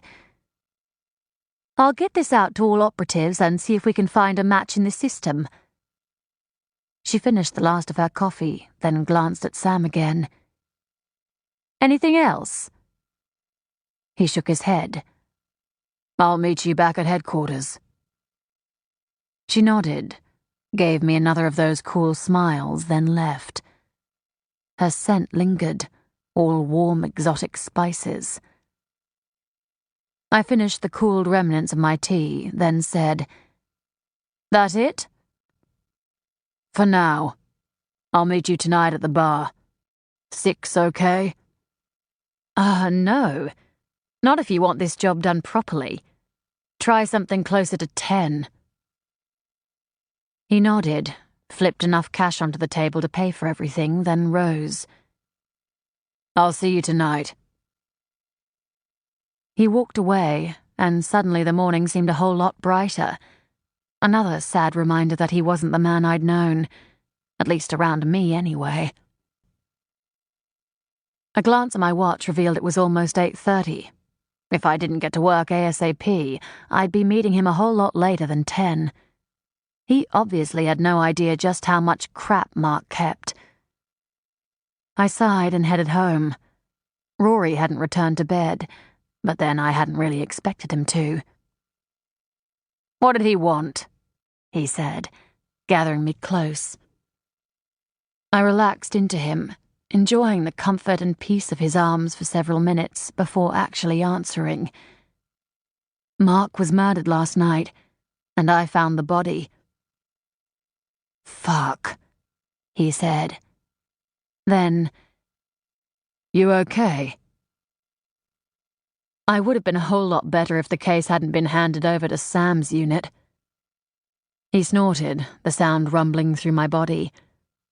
I told you, someone upstairs is pissed at us in this lifetime. It certainly seems that way, I sighed, then added, I now have to go through everything in Mark's office and apartment to see what's missing.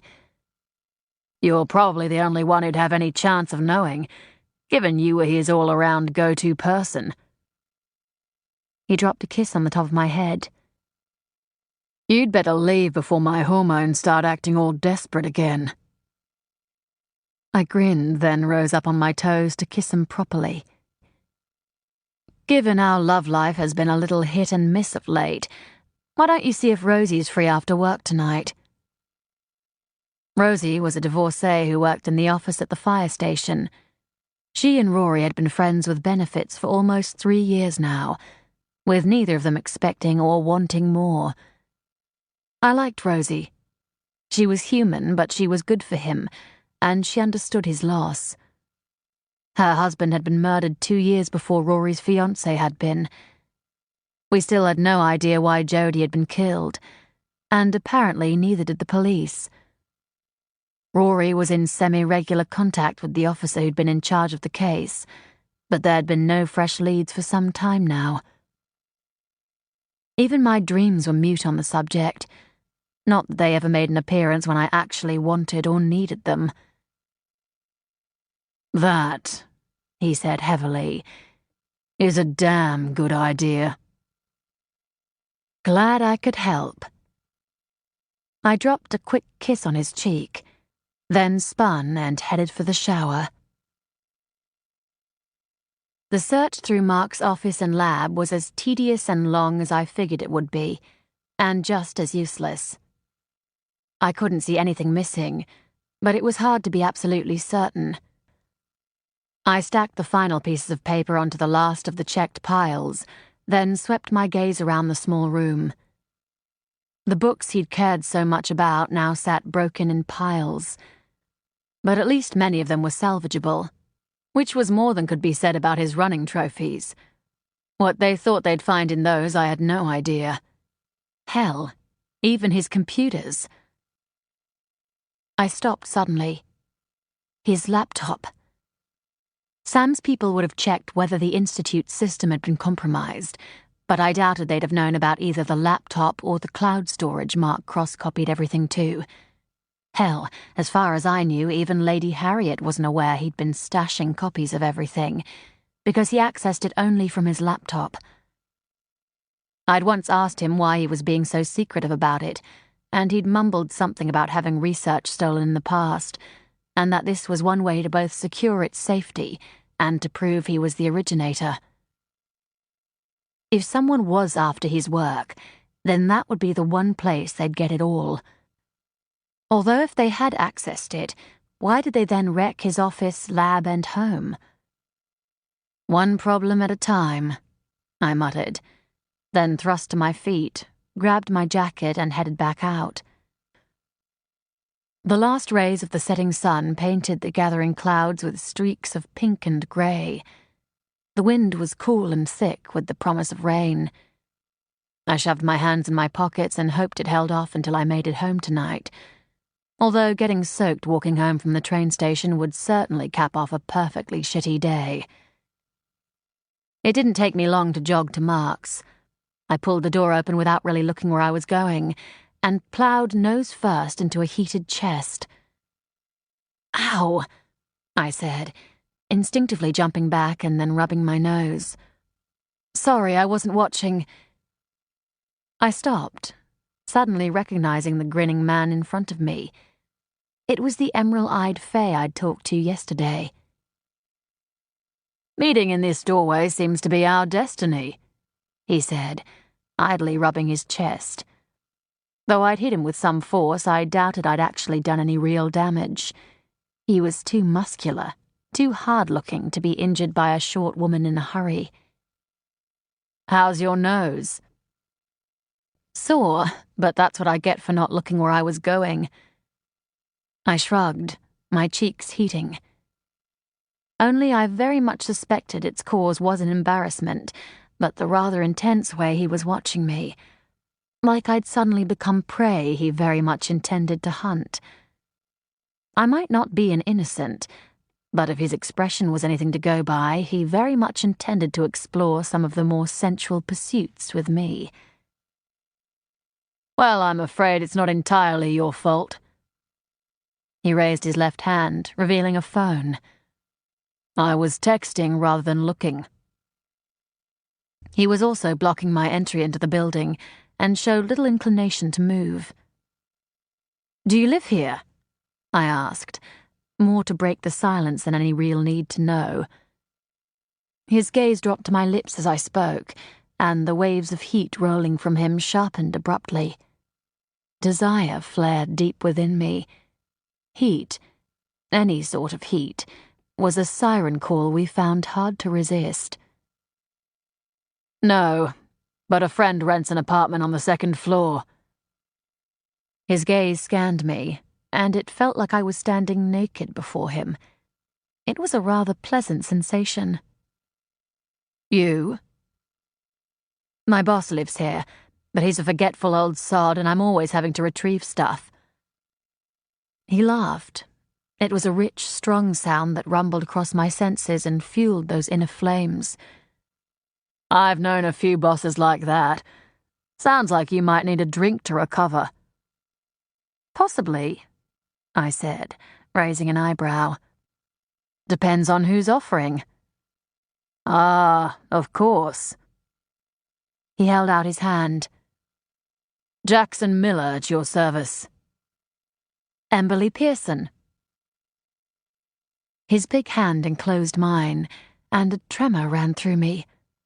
God, his skin was so deliciously warm it was all I could do not to close my eyes and draw it into me.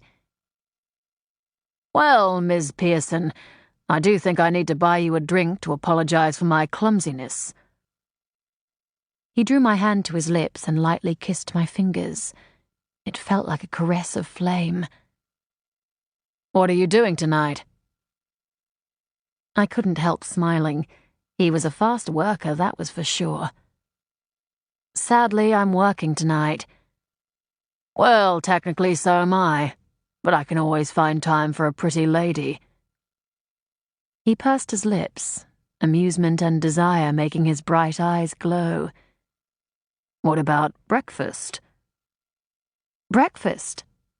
I repeated, all sorts of exciting possibilities running through my mind. Yeah, breakfast. He paused, his grin widening. Nothing else, just breakfast. Faye prefer to savor the chase, so the rest will come with our second date. Second date? I didn't know if I'd survive the first one without at least exploring some of his unrestrained heat. But I raised my eyebrows and drawled, and what if the first date bombs? Given what's burning between us, my sweet, I very much suspect the first date will be hot and heavy, and that our second date will be sooner rather than later. He took a business card out of his wallet and handed it to me. Ring me whenever you've finished work, and we'll go from there. I accepted the card. Jackson Miller, Miller Engineering, it read, with a cell number underneath. I tucked into the top pocket of my jacket. It could be very late by the time I finished tonight. He shrugged and finally stepped to one side. I'll be awake. Then I'll call. With a smile, I brushed past him and made my way up the stairs. His hungry, heavy gaze followed me until I was out of sight. Damn, but he was hot. I blew out a somewhat shaky breath and tried to pull the scattered remnants of my thoughts together. Work first, then Sam, then pleasure. Although once upon a time Sam would have been my pleasure, instead of an unknown but sexy fire fae. I shoved the thought back into its box. Sam had moved on to the Amazonian, and maybe, just maybe, I'd run nose first into her male counterpart. I coded myself into Mark's apartment and then ducked under the police tape and went inside. The mess was much the same, only this time there was fingerprinting dust everywhere. I ignored the empty but bloodied chair and walked over to his desk. After feeling around for a couple of seconds, I found the little latch and pressed it. There was a click, then a drawer popped out from the base of the old table. I grabbed the laptop, plonked it down onto the desk, then hit the on button. After a moment, it fired up. I pulled up the chair and got to work, accessing his network and then entering his cloud side, to discover it was empty. Totally empty. The bastards had not only accessed his site, but erased all his files. And the only way they could have done that was via Mark. I wondered how long he'd lasted before he'd given up his secrets. I guess if his battered state was anything to go by, it had been quite a while, and for that I could only admire him. Many a stronger man would have suffered far less before giving in. I studied the screen for a few moments longer, then clicked back into the activity screen. The information had been accessed at 9:20 and then removed at 3:45 a.m., hours after Mark had been killed and the Institute ransacked. Why? If they'd wanted to ensure they were the sole owners of all his notes, why not erase it immediately? I didn't know. Probably wouldn't ever know, given Sam wasn't likely to bother me again once I'd handed over all the information I could. And given they apparently had open orders to kill the virus-afflicted, I very much suspected that whoever was behind the professor's death wouldn't exactly be getting his day in court, if caught.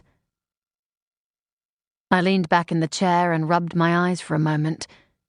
It had been a long day, and all I really wanted to do was go home and go to sleep before I went to breakfast with a certain Faye. But I needed to complete my task here and get Sam out of my life again. And the sooner I went through the rest of this mess, the better. With a sigh, I pushed upright and got to it. It was close to 11 by the time I'd finished.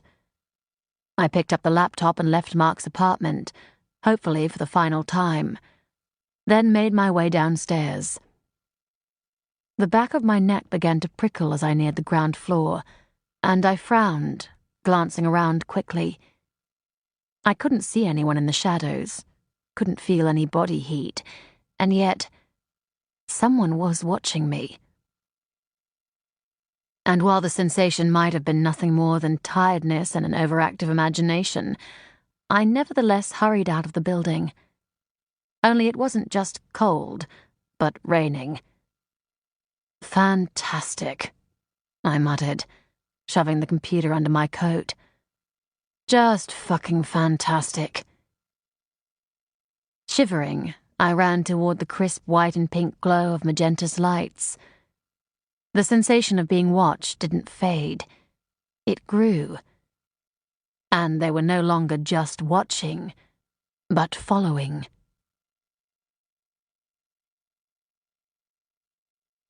Chapter 4. I ran on, but all my senses were trained behind me. Whoever it was, they were little more than the occasional whisper of footsteps and a distant shimmer of heat that was too cool to be human. Vampire. Fear and panic surged, making my heart race and a cold sweat break out across my skin. I could protect myself better than most, but I'd been attacked by a rogue vamp in a past life, and it was an experience I had no wish to repeat. Legend might suggest a vampire's bite was orgasmic, and they certainly could be, but it was a harrowing, hateful thing when you were an unwilling victim. And the bastard had killed me too, simply because he'd caught me off guard and had ripped out my throat before I could fully react. And if a phoenix died before their allotted 100-year span was over, the subsequent rebirth was a wretched, traumatic experience. I shivered, suddenly thankful Magenta's was close. I raced for the warm pink glow of the bar, slowing only once I'd reached it. A quick glance behind me didn't reveal my follower, but if it was a vamp, I wouldn't see him. The bastards were well able to surround themselves in shadows and all but disappear. At least I was safe for the moment. Whoever it was would hardly make a move in front of so many people. I shook the rain from my hair, then unzipped my jacket and held the laptop in one hand as I made my way through the crowd hanging around the front of the place, smoking and drinking. Sam wasn't among them. Inside, the music was loud and bass-heavy, and the air rich with the warm heat of humans. It took me a few minutes to find Sam, as he'd positioned himself in a rear corner and was half hidden by the shadows. He rose as I approached, his gaze scanning me and suddenly sharpening. Just for a moment, his concern washed through me, thick and sharp, and it not only warmed me deep inside, but provided yet another hint that the man I'd once loved was still in there somewhere, which only made the steely front all that much harder to take. "What's wrong?" "I'm being followed," I said. "A vampire by the feel of him." He made a disgusted sound and sat back down. "He was supposed to keep out of your damn sight." I stared at him for a moment. Then anger surged. "He's one of your people." "Yeah." He motioned me to sit. I ignored him. That odd sense of darkness flared again, sending a shimmer that was part desire, part fear down my spine. "Why the hell are your people following me? I've been doing all that I can to help you, and this is the thanks I get." "Emberly, sit down and calm down." His voice held the whip of command. "It's not what it seems." I snorted in disbelief and shoved the computer at him. "You might want to have your people look at this. It's Mark's laptop, the one we used in the lab to transcribe his notes. We erase the drive regularly, but I'm guessing you'll have someone who can recover data." "We do." He frowned. "But we searched both the lab and his house thoroughly. Where the hell did you find it?" He had a special compartment built into the desk. I stripped off my sodden jacket. The shirt underneath was soaked in thick patches that clung to me like a second skin. It was also white, and where it was wet, more than a little see-through, something I couldn't do much about. But it wasn't like he hadn't seen me exposed before. Wasn't like he was even interested. "So explain why the hell you're having me followed." I dragged out the chair opposite him and sat down. "Because it certainly smacks of you not trusting me." "Actually, we don't trust anyone. But in this particular case, we just don't want you dead. Would you like a coffee? You look cold." I was cold, but I'd be damned if I'd let him do anything for me. Not even something as simple as getting me a drink. I crossed my arms and said, "All I need is for you to explain that comment." He grunted. "Think about it. Baltimore is dead, his home and office ransacked, and you're the only link we have to both Baltimore and the false security guard. And if they haven't found what they're after, it's logical to think they'll come after you next." "But I don't know—" "They don't know that," he cut in brusquely. "Adam will continue to follow you at night, and someone else will shadow you during the day. At least until we know for sure they're not going to snatch you." I glared at him, though my anger had slithered away faster than rain down a drain. I could hardly argue about what he was doing when it was being done to keep me safe. "You could have at least warned me. I damn near had a heart attack." He grimaced. "You weren't supposed to know he was there. Most people can't sense vampires when they shadow." "Well, I'm not most people." "No," he said, voice dark. You're not. And he would never forget it. God, I needed a coffee. No, what I really needed was alcohol, a bucket of it preferably. But I couldn't be bothered getting up to order anything, and wasn't about to ask him. So I simply said, I don't think anything was missing from either the lab or his office, but when I went to his apartment, I booted up the laptop and discovered his stash had been erased. His stash? I nodded. Mark backed up all his research in an online cloud service as an additional security measure.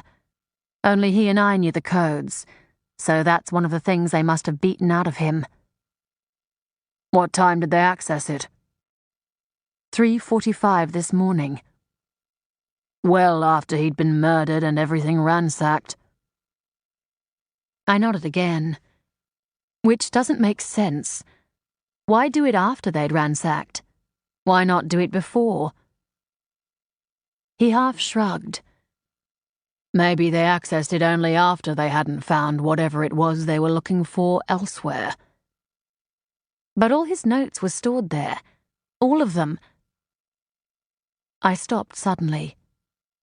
All except the ones I had, that was. What? I cleared my throat. Mark asked me to type up some notes the night he died. I've still got them. Fuck. You should have mentioned. I forgot, I snapped. It's not like I did it deliberately. Not like I wanted his grumpy, forbidding ass in my life any longer than necessary. And if I kept telling myself that often enough, I might eventually believe it. Sam grunted. His expression wasn't giving much away, but the darkness in him was stronger, its caress making me shiver and yearn. It almost felt like the aura a vampire used when they wanted to make their blood-taking as pleasurable as possible. Not all of them did, of course. Some, like the one who'd killed me, rather enjoyed the taste of fear and panic.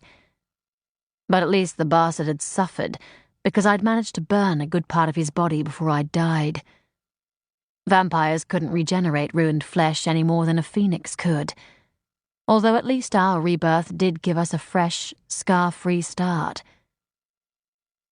Are they still at home? He asked. I nodded. I usually transfer the files across to the Institute once I finish transcribing, but I forgot to do that with everything that happened. Probably just as well, given they've managed to steal everything else.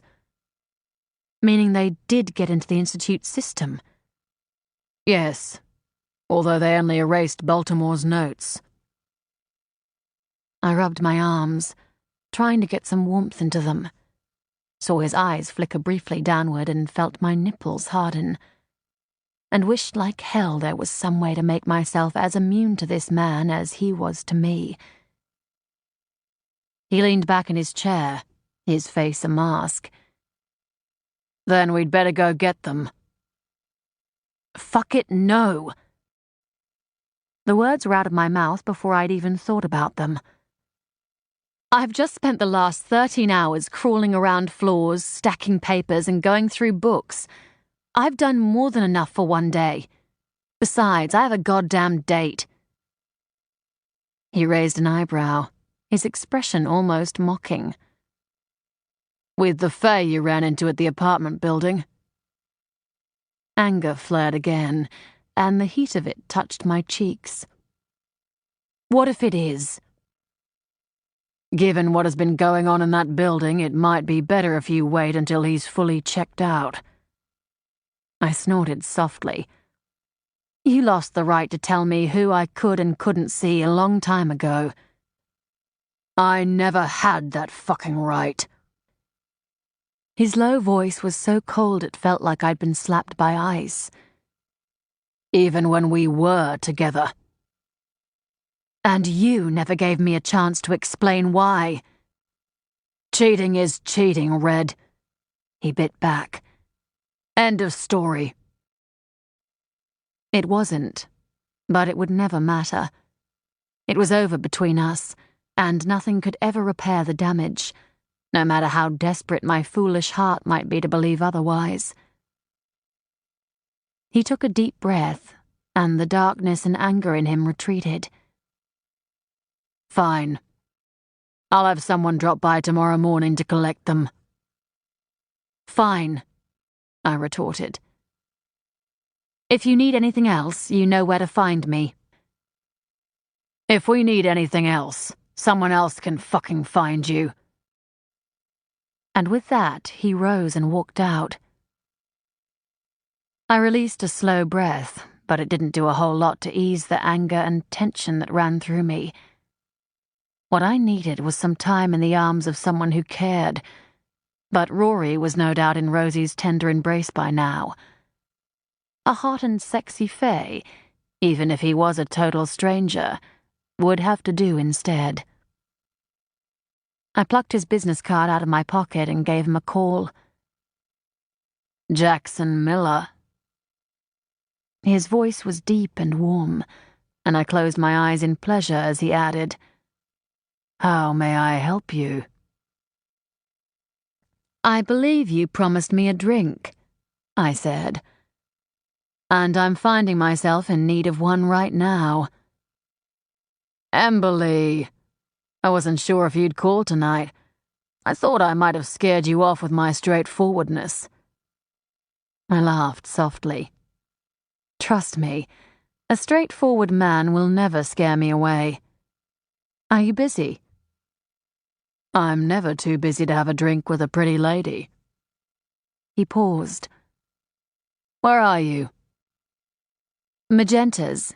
It's just... I know exactly where it is. He cut in cheerfully. I'll be there in 5. Meaning he was close. Good. I needed to steal some of his warmth. A chill seemed to have settled into my bones, and I couldn't risk flaming in a bar that was packed with humans. Jackson was as good as his word and appeared 5 minutes later, a big, lean man who radiated sexuality and heat. His grin, when his gaze met mine, was easy and delighted, creasing the corners of his green eyes. Emberly, he said, and leaned down to drop a kiss on my cheek.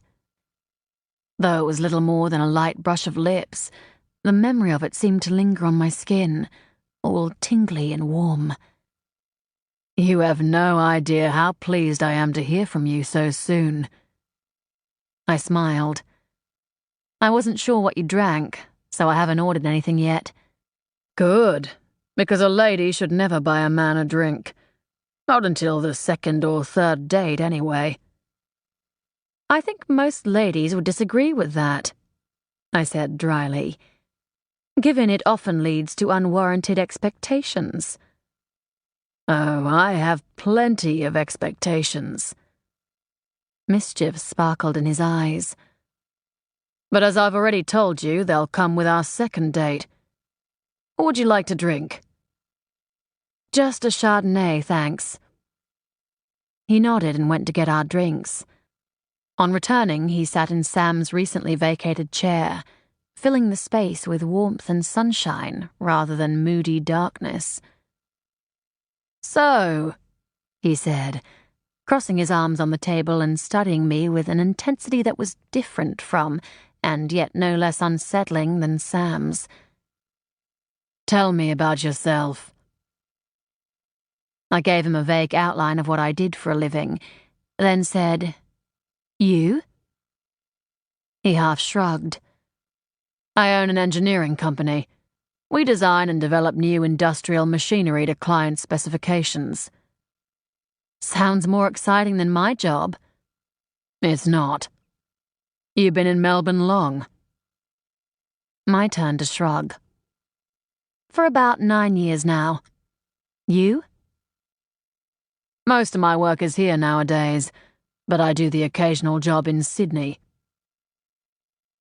I took a sip of my wine, then said, So why is a fire fae working in a city as big as Melbourne? He raised his eyebrows. Why is a phoenix? Change of scenery. Same. Of course, it certainly doesn't hurt that there's a female fae here only a few years away from becoming fertile. That slow, sexy smile appeared again.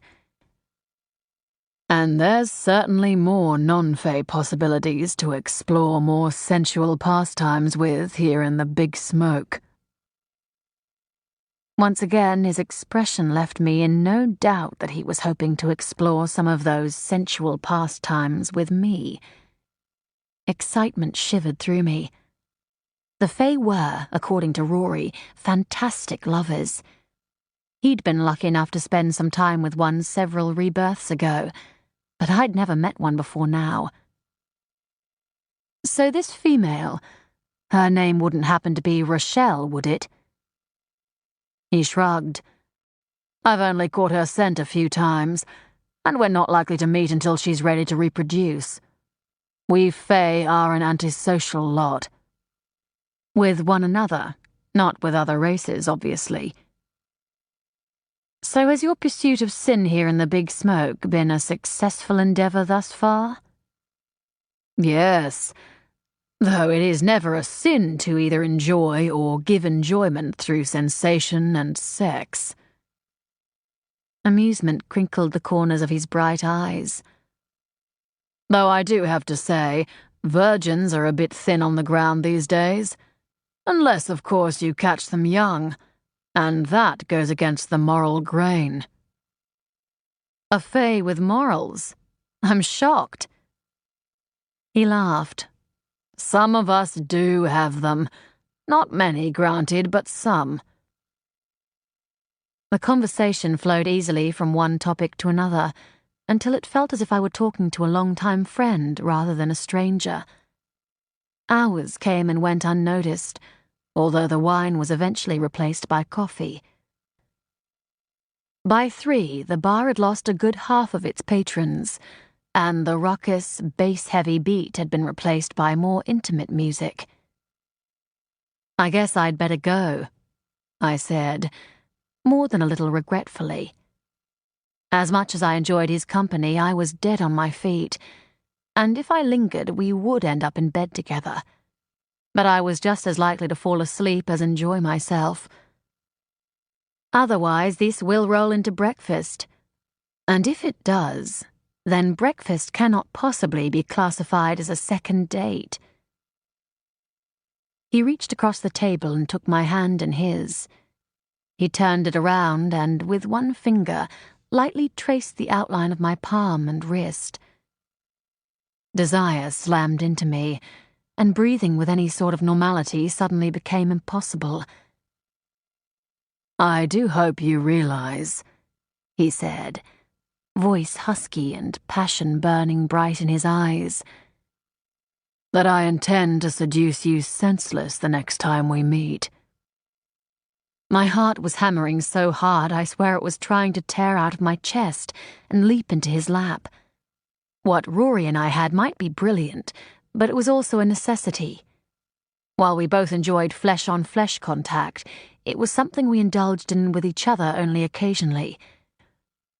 Sam might have accused me of cheating, but I'd been as faithful as I could ever be, given the restrictions of my nature, and Rory and I had been strictly flame only. If you don't, I replied, keeping my voice low and sexy, I will be very disappointed. His bright smile was filled with promise. And we wouldn't want you to be disappointed, would we? God, no. When and where?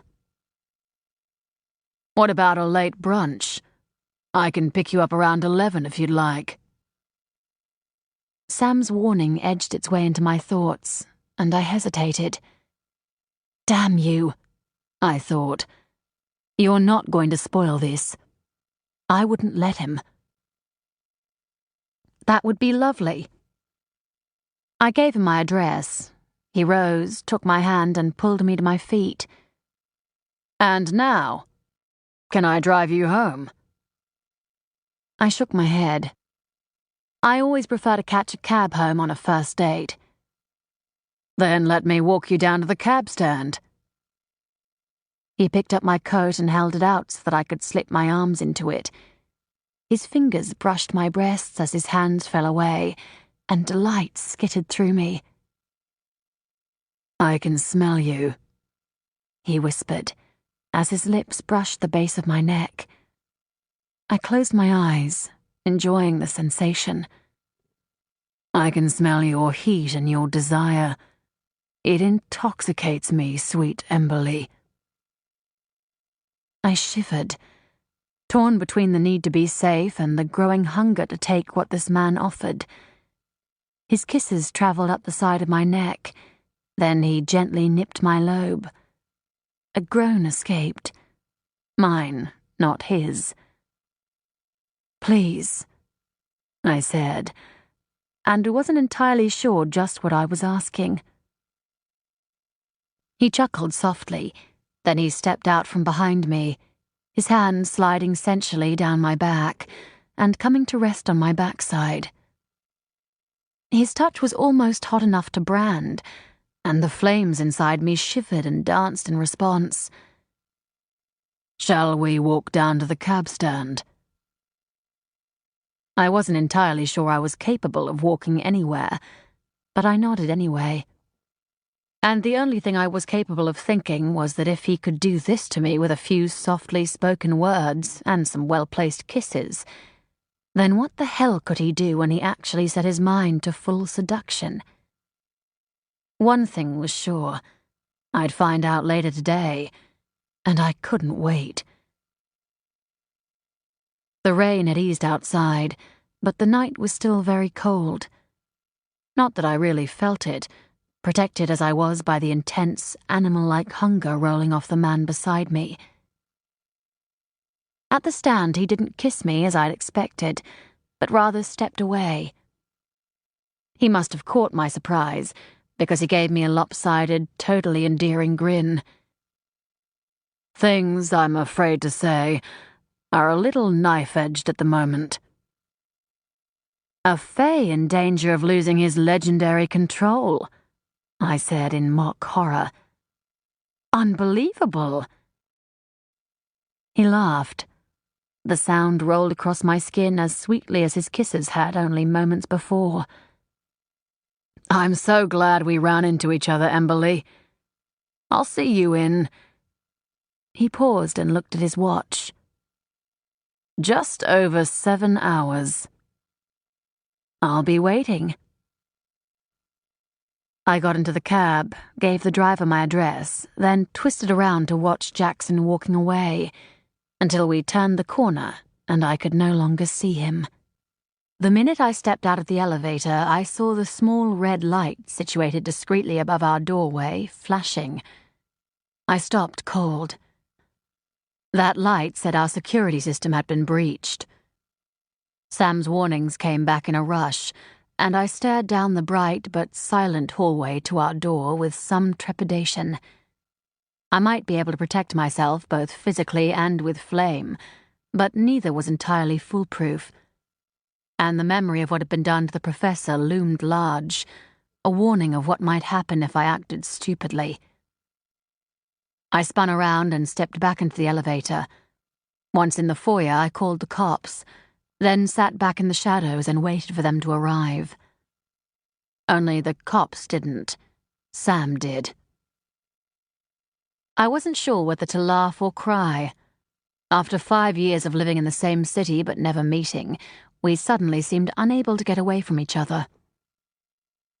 I pushed upright wearily. I thought you were intending to let someone else deal with me.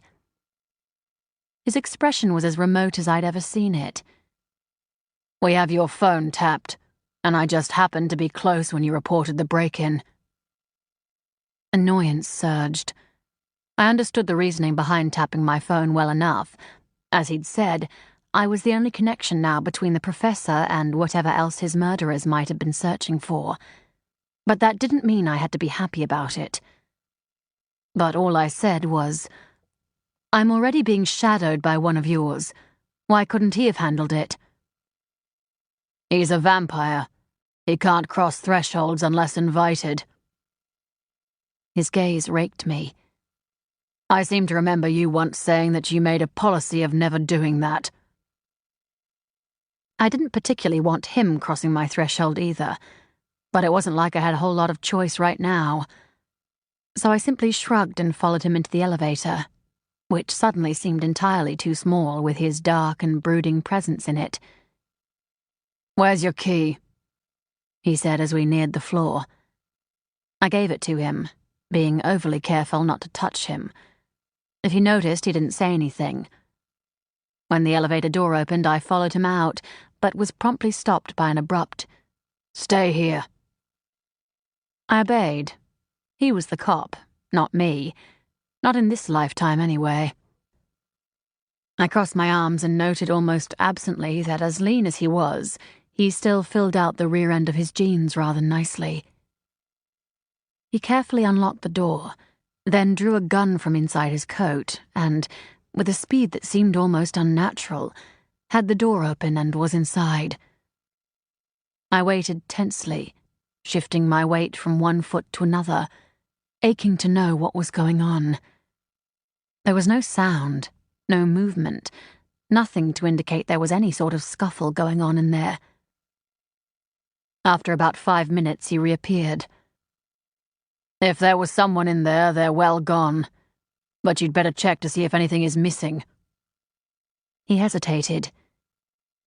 "In particular, you'd better check those notebooks you mentioned." I swore internally. They'd be gone. Of that I had no doubt. "As long as you stay outside." He frowned. "Red, don't be ridiculous." I crossed my arms, and no doubt my expression was as stubborn as his was frustrated. I can be as ridiculous as I want, because it's my damn apartment. "Fine," he growled. "I'll wait here." I brushed past him and went in. At first glance, everything seemed perfectly normal. Nothing appeared to have been moved or touched. Then my gaze fell on the coffee table. My laptop was gone, as were Mark's notebooks. I closed my eyes. Fuck.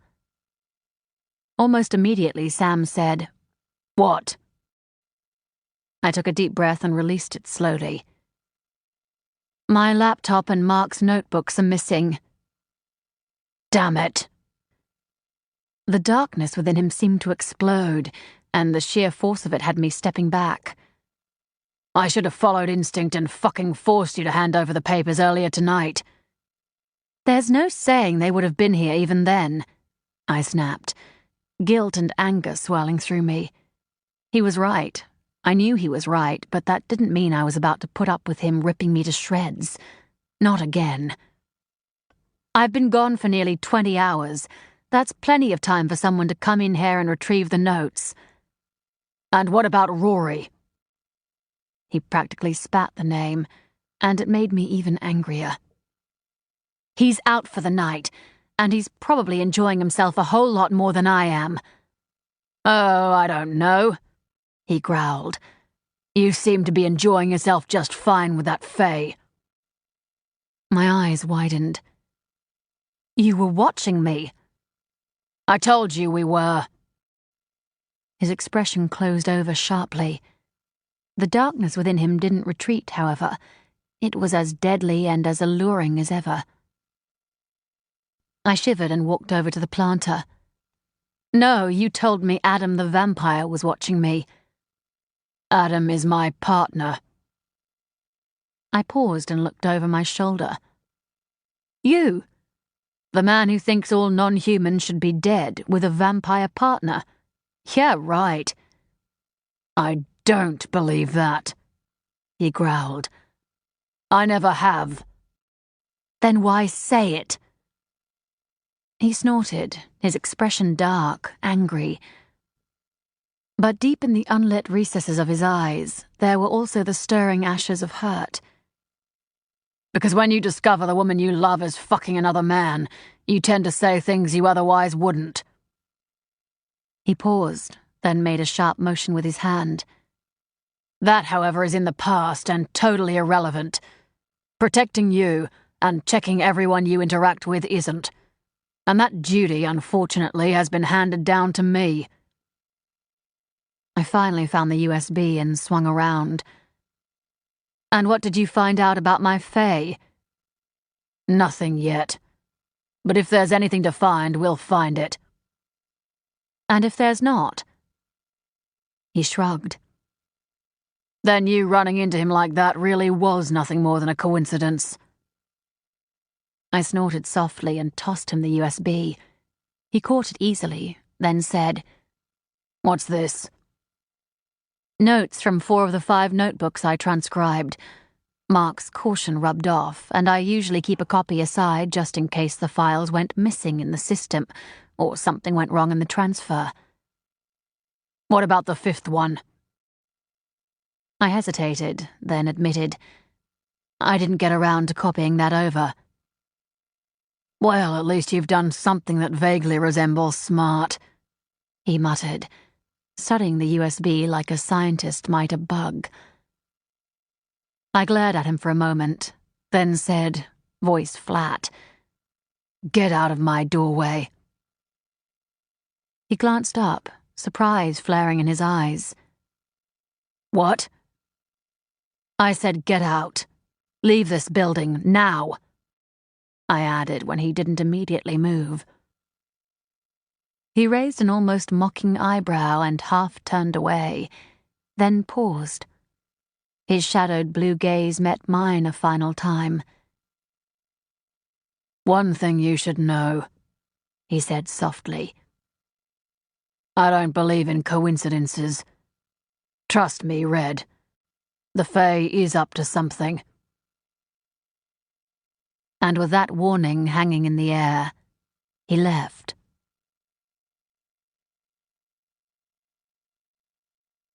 Chapter 5. Thankfully, by the time I got to bed, I was too goddamn tired to dream about anything. My sleep was long and blissful, and I woke refreshed and filled with anticipation for the day ahead. And not even Sam's warning could dampen that. Even the weather gods seemed to be on my side.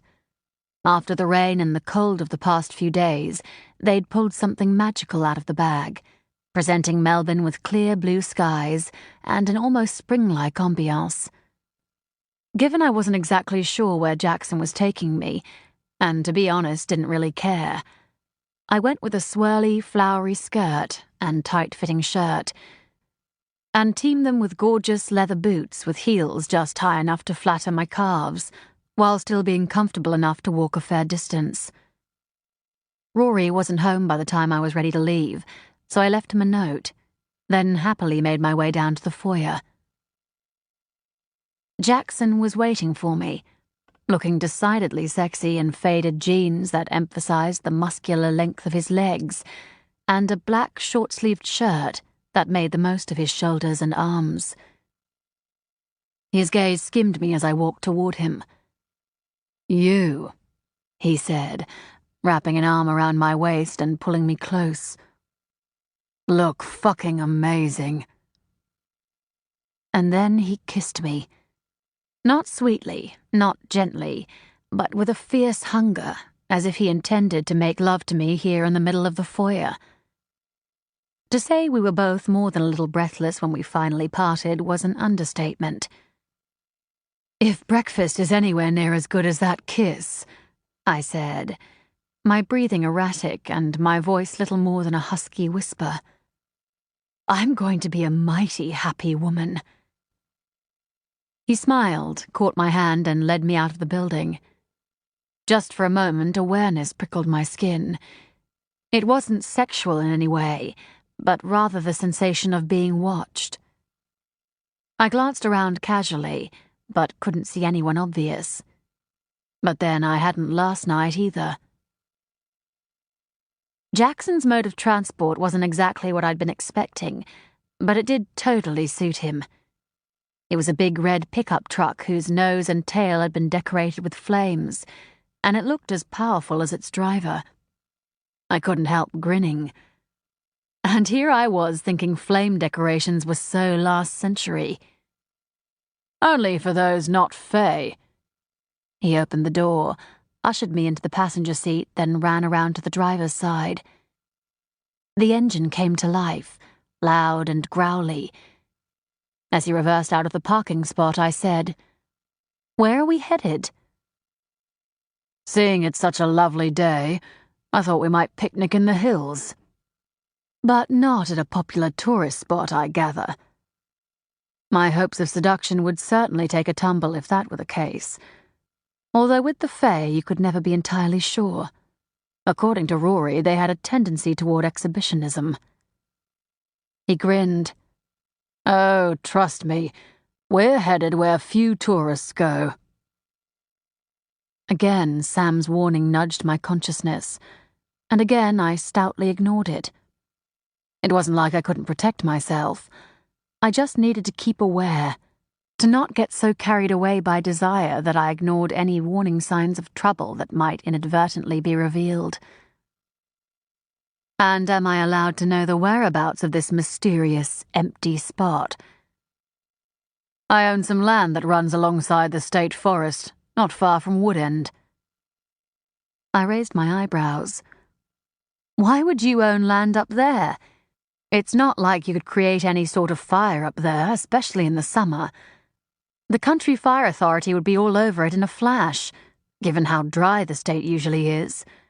I would have thought the drier, hotter areas up near Mildura to be more your style. It is, and I do own land up there. He glanced in the rearview mirror before adding, but it's also nice to own something within easy driving distance of the city. I might not be able to enjoy the pleasure of fire very often, but I can enjoy the wild peace of the place. I'm Fae first and foremost, remember? So you've built a home up there? He shook his head. That would defeat the purpose. And before you ask, there's no toilet. But I do have plenty of trees and loo paper. I snorted softly. Talk about roughing it. He was looking in the mirror again, and something in his manner had my skin prickling. What's wrong? I think we might have someone following us. I relaxed. We do. My boss was murdered last night, and the police are worried that whoever did it might come after me. I noticed we were being followed last night. This isn't him. He'd noticed. How? While I might have sensed the vampire named Adam when I'd walked to the bar, I'd certainly had no sense of him when we'd left. But then the Fae's senses were pretty keen. Well, no, because it's a different person doing the day shift. He gave me a wry smile. Yeah, I guessed that. But I don't think this is your official tale. He's way too close, and that suggests inexperience. I flipped down the visor and looked behind us via the vanity mirror. And what I saw was a red cloak. Oh, fuck. Do you know who it is? His sideways glance suggested he was very aware of the tension running through me. Sam's warning swirled through my thoughts. How the hell was I going to explain this without giving too much away? I ran across a couple of our followers' companions a few nights ago. Let's just say they're nasty pieces of work. I take it from that your meeting with said companions went rather badly. For them. Yes. I rather spoiled a party they had planned, and they didn't take it well. I studied the red cloak in the mirror for a moment. I'm not sure why they'd be following me now, though. Although the fact that they were meant that while they might be infected by a vampire-like virus, they didn't suffer the same restrictions when it came to sunlight. So why did UV lights affect them? What the hell is he? Jackson asked. Even in the rearview mirror, he doesn't really look human. And he sure as hell can't be a vampire. I hesitated. I'm not sure what they're officially called, but I tend to call them red cloaks. That's a red cloak? He looks nothing like the description I got. Something in the pit of my stomach twisted. I closed my eyes for a moment, fighting the twin surges of disappointment and anger. God damn it. I didn't want Sam to be right. Didn't want to believe meeting Jackson was anything more than a coincidence. How do you know about the red cloaks? I said it softly, but there was an edge in my voice, and he grimaced. Look, I haven't exactly been truthful. Anger won the battle over disappointment. No kidding. Emberly, just listen, he snapped, then took a deep breath, visibly getting himself under control. I am Jackson Miller, but I'm a private investigator, not an engineer. Baltimore was someone of interest to my client. Which was why he'd been so interested in me. It was as much the need for information as attraction. Lady Luck, it seemed, really had decided to abandon me this lifespan, at least when it came to men. After running into you that first time, he continued, I did some checking and discovered you worked for Baltimore. And what better way is there to keep an eye on him than to seduce his assistant? I couldn't help the edge of bitterness in my voice. Yes. He scraped a hand across his chin. It sounded like he was rubbing sandpaper. And no. That was my initial intention when I arranged our second meeting, but I discovered Baltimore was dead shortly after that. Theoretically, your usefulness as an information source was over at that point. His gaze briefly met mine. Those emerald depths showed little evidence of lying. I didn't have to meet you at the bar. I wanted to. I stared at him for several moments, then pulled my gaze away. I wasn't ready to forgive him just yet, and if I kept staring into his eyes, I would. Prove that you're an investigator and you're not just spinning another line. My wallet is in my pants pocket. He glanced at me, eyes suddenly twinkling with mischief. Of course, that means you'll have to reach in and get it. I dare not risk taking my hand off the wheel. I snorted softly, then reached across the car and dug a hand into his pocket. Felt the heat of his skin through the thin layer of cotton, and again the hunger rose within me. Later, I whispered internally. Maybe. I grabbed the wallet, tugged it free, then opened it up. His driver's license was in the little window on one side, and his private investigator's license on the other. He was who he said he was. I closed it and shoved it back into his pocket. Happy? He asked. Satisfied you're not actually lying about who you are anymore, yes. Happy? Not so much. I paused, then asked, why is your client interested in my boss? And how do you know about the red cloaks? He hesitated. Client confidentiality. Be damned, I cut in. In the last few days, I've been shot at, chased, my boss has been murdered, and for a climax, I've been picked up by a fae who's decided seduction is the fastest method to information. If someone doesn't start being honest with me, I'm going to get violent. He grinned suddenly. You're a bit of a firecracker, aren't you? You have no idea, I muttered, and crossed my arms. And to repeat my question, how much do you know about the Red Cloaks? Not a lot more than the brief description of them I got from several people who'd witnessed them murder someone. And who was that someone? He glanced in the rearview mirror again, then said, How about we take out our tail, then have an information exchange? There's one fatal flaw in that suggestion. Sam might have warned me against talking about these things, but I couldn't not talk about them either. Not when Jackson was planning to attack one of them. Those things are infected with a deadly virus that may affect non-humans as much as it does humans. You can't let them scratch or bite you. Oh, he said. Lovely. He drove on without saying anything for a while, and I realized we were out of the city and on the Tula Marine Freeway, heading toward the Calder. Okay, he said eventually. We'll let him follow us until we get to the exit. Once we hit the forest, we'll immobilize the bastard, then question him. Maybe you didn't hear me, but those things are deadly. I heard. His gaze, when it met mine, was filled with a very inhuman hunger and excitement. They might be sensualists, but they obviously weren't averse to the excitement that came with danger.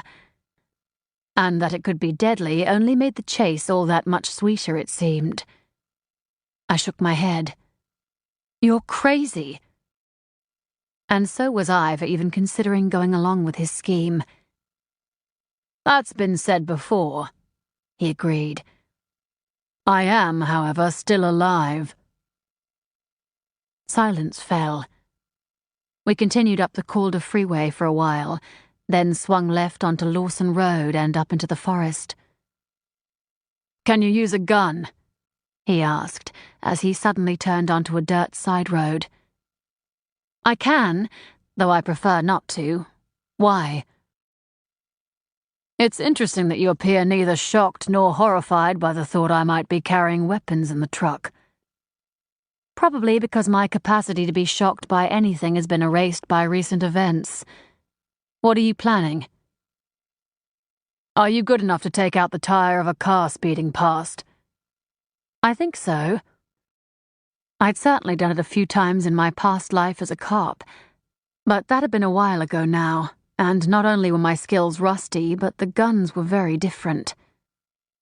God, where have you been all my life, woman? I've been avoiding men like you, I said dryly. Where's the gun? Locked box under the back seat. Key code 3754. I undid my seatbelt and twisted around. Once I found the locked box, I typed in the code. A drawer popped out, revealing several guns cradled in foam. I chose the Glock semi-automatic simply because I'd used earlier versions. After checking that the internal locking system was engaged, I shoved in a single-stack 10-round magazine. There's a blind corner just up ahead, he said. I'll let you out just after it. Hide in the trees and shoot out the rear tires. I'll take care of the rest. I nodded, throat suddenly dry and heart going 1,000,000 miles an hour. Excitement, not fear. He slid around the corner, raising a thick cloud of dust that hid his sudden stop. I opened the door, scrambled out, then ran for the trees as he took off again. The red cloak wasn't far behind him. He came around the corner too fast and skidded sideways on the dusty road. I released the internal locking system, sighted on the nearest rear tire, and fired. The first 2 shots missed. The next 2 didn't. The tire exploded, and the car, still going too fast and not under complete control after the semi-slide around the corner, reacted violently. The tire exploded, came off the rim, and fired thick bits of rubber in all directions as the car pulled savagely to the left. The driver's reaction was instant and totally wrong. He slammed on the brakes.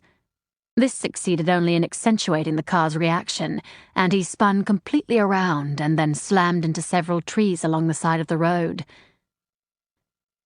Jackson's truck reappeared through the choking cloud of dirt and reversed straight into the undamaged side of the car, buckling both doors inward.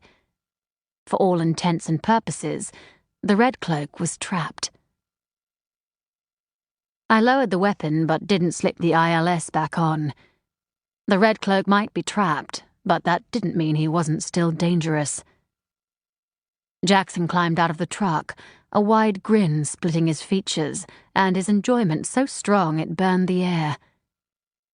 "Shall we see how our captive fares?" I nodded and gave him the gun. He was legal to carry. I wasn't. And we did have a more official follower somewhere behind us. He approached the broken car from the front, and with caution, the gun held at the ready. The engine was screaming, the sound high-pitched and grating, and steam billowed out of the grill. The smell of gas stung the air, a potentially dangerous situation if there were any sparks, or if the leaking vapor hit the hot exhaust or catalytic converter. There was no movement inside the car. The airbags had all gone off, but were even now deflating, beginning to hang like loose white sacks from their moorings. The windshield had shattered, the bits of glass glittering like diamonds all over the crumpled front end. The red cloak inside wasn't moving. There was blood in his dark hair, and he slumped half sideways, as if the seatbelt was the only thing holding him upright. Jackson stepped closer, his nostrils flaring. Distaste spread across his face. "God, these things smell rancid." "Well, they are diseased." I stayed where I was and rubbed my arms. I'd been close to these things once before, and that was more than enough. "This one is also human." He hesitated. "Or maybe that should be was human." "Most vampires were human at one point in their lives," I reminded him. "That in itself is not an oddity." "Yeah, but regular vamps smell like vamps. These things still have a human overtone. It's as if they're not quite turned." Which would explain why they could waltz around in daylight when regular vampires could not. As he took another step closer, flames began to lick the bottom of the car. "Jackson!" "I can feel the fire," he cut in. "It's no danger, trust me." "Meaning you're putting it out?" He flashed me a grin over his shoulder. "What? And waste all that lovely heat?" "That lovely heat," I said tartly, "will crisp our suspect, which is not a good thing if you want to question him. Not that I think that's a good idea." In the shadows crowding the rear seat, something moved. Tension and fear suddenly crawled across my skin. "I think there might be—" But before I could get the rest of the sentence out, a seething, screaming mass that seemed more animal than human exploded from the car. Jackson swore and raised the gun, but it was flames, not bullets, that shot out at the red cloak. They encased the creature, but did not stop him. It cannoned into Jackson, sending him sprawling, and came straight at me. I swore and threw myself sideways, hitting the dirt hard enough to hurt, but rolling back to my feet in one smooth motion. Fire erupted from my flesh, burning around me, through me, until I wasn't flesh, just a seething mass of flame. The creature lunged for me, his body afire and his red eyes glowing with both the reflection of my fire and his own madness. I retreated, trying to keep out of his way, but he was too fast and too close. His wickedly curved nails sliced through my flames, but there was no flesh left to rend and tear and possibly infect. I loosed a long stream of fire at him. It lassoed his torso and snapped tight. My flames, stronger and more deadly than Jackson's, raced across the red cloak's flesh, but he didn't seem to care. He just kept coming at me even as his flesh blackened and began to peel away. 2 shots rang out, the sound barely cutting across the roar of my fire. The red cloak's head exploded, spraying blood and bone and brain matter everywhere. I shuddered, suddenly glad I wasn't wearing skin. The last thing I needed or wanted was to be covered in red cloak goo. The rest of the body continued to burn, the combination of Jackson's flames and my own quickly rendering flesh, muscle, and bone down to little more than ashes that the wind picked up and scattered through the forest. I took a deep breath, then doused my fire and regained human form. Jackson stared at me. "I'd guessed what you were, but it's a total different fucking thing to see it." His voice held a touch of awe. "I had no idea Phoenix could become nothing but flame." "And I didn't know you could draw fire into your body and use it as a weapon. I thought Fire Fae could only shape and control it." My gaze scanned him. He didn't seem to be hurt or bleeding, but I nevertheless added, "Did he scratch you at all?" "No, he was too busy trying to get at you." He cocked his head to the side, listening intently. After a moment, he added, "Get in the car." "What?" "Our second follower is coming." He made the Glock safe and then strode toward his truck. "Get in the car, Emberly." "But—" "Do you want to be stuck all day in a police station being interrogated about this mess?" he snapped. "Because I certainly don't." I stared at him doubtfully, knowing it was stupid to run, knowing that Sam would be madder than hell when he eventually caught up with us, and unable to deny the attraction of either. "They'll just find us again, so what's the point?" "The point," he said, opening the driver's side door, "is that you and I can at least talk beforehand." I snorted softly. "What, and synchronize our stories?" "You can say what you want. I certainly will." "Then why run? It's not like we can't talk afterward." "Yeah, but after this, their noose around you will be tighter, and I might not get close enough to ask my questions." His gaze met mine, grim but determined. "However much I desire you, Emberly, I still want information." At least that was the complete and honest truth. Unsure whether to be happy or not, I climbed into the car, then stared out the side window as he took off. We got back onto the main road and he hit the gas, steering the car through the twists and turns with ease. After a few more miles, he turned off again, then slowed down to cut the dust cloud. The trees closed in until it seemed we were driving along little more than a goat track. "Where the hell is this place of yours?" I asked eventually. He grinned. "You're in it. Have been for the last mile." "You own a large chunk of forest?" He nodded. "As I said, I need to be able to commune with nature on a regular basis." We came out of the forest abruptly. The clearing was lush and green and sloped gently down toward a stream that was rock-lined and dotted with winter flowers. He stopped and got out, then grabbed a basket from the back of the truck and motioned me to follow him. We walked down to the stream, where he set up a picnic on a grass verge near the cheerfully bubbling water. "So," he said, flipping the basket open to reveal sandwiches, cakes, a bottle of wine, and a thermos. "Tell me about phoenixes. Are you creatures of flame or flesh?" "Technically, neither. We're spirits who have 3 forms available to us: flesh, fire, and bird." He raised his eyebrows. "Bird?" I half shrugged. "A firebird. It's a form that's really only practical at sunset, because it's the only time our rather exotic red, orange, and yellow plumage doesn't stand out." "Huh."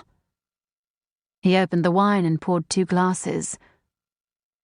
"Is it true that a phoenix rises from the ashes of its death?" I nodded. "We have a lifespan of 100 years. "Meaning you have to relive those shitty teenage years over and over?" He shook his head in mock sorrow. "That has to be the pits." I grinned. We only have to do it once. We're reborn into adulthood after that. He handed me a glass, then raised his own. To never having to face teenage years more than once, and the hope that this sharing of information doesn't end here. I snorted softly, but nevertheless clicked my glass against his.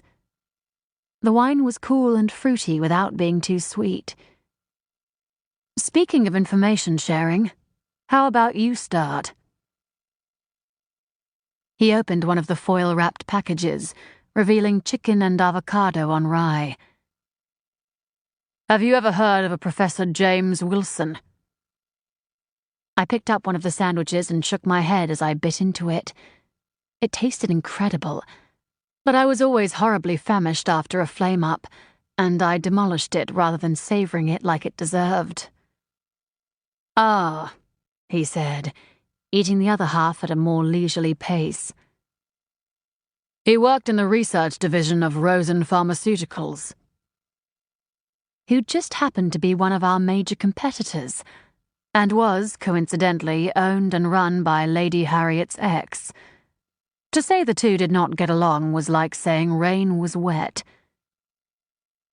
Wilson was murdered while on his way home 2 weeks ago, he continued. According to witnesses, the killer had a scythe-like tattoo on his right cheek and wore a red hooded cloak.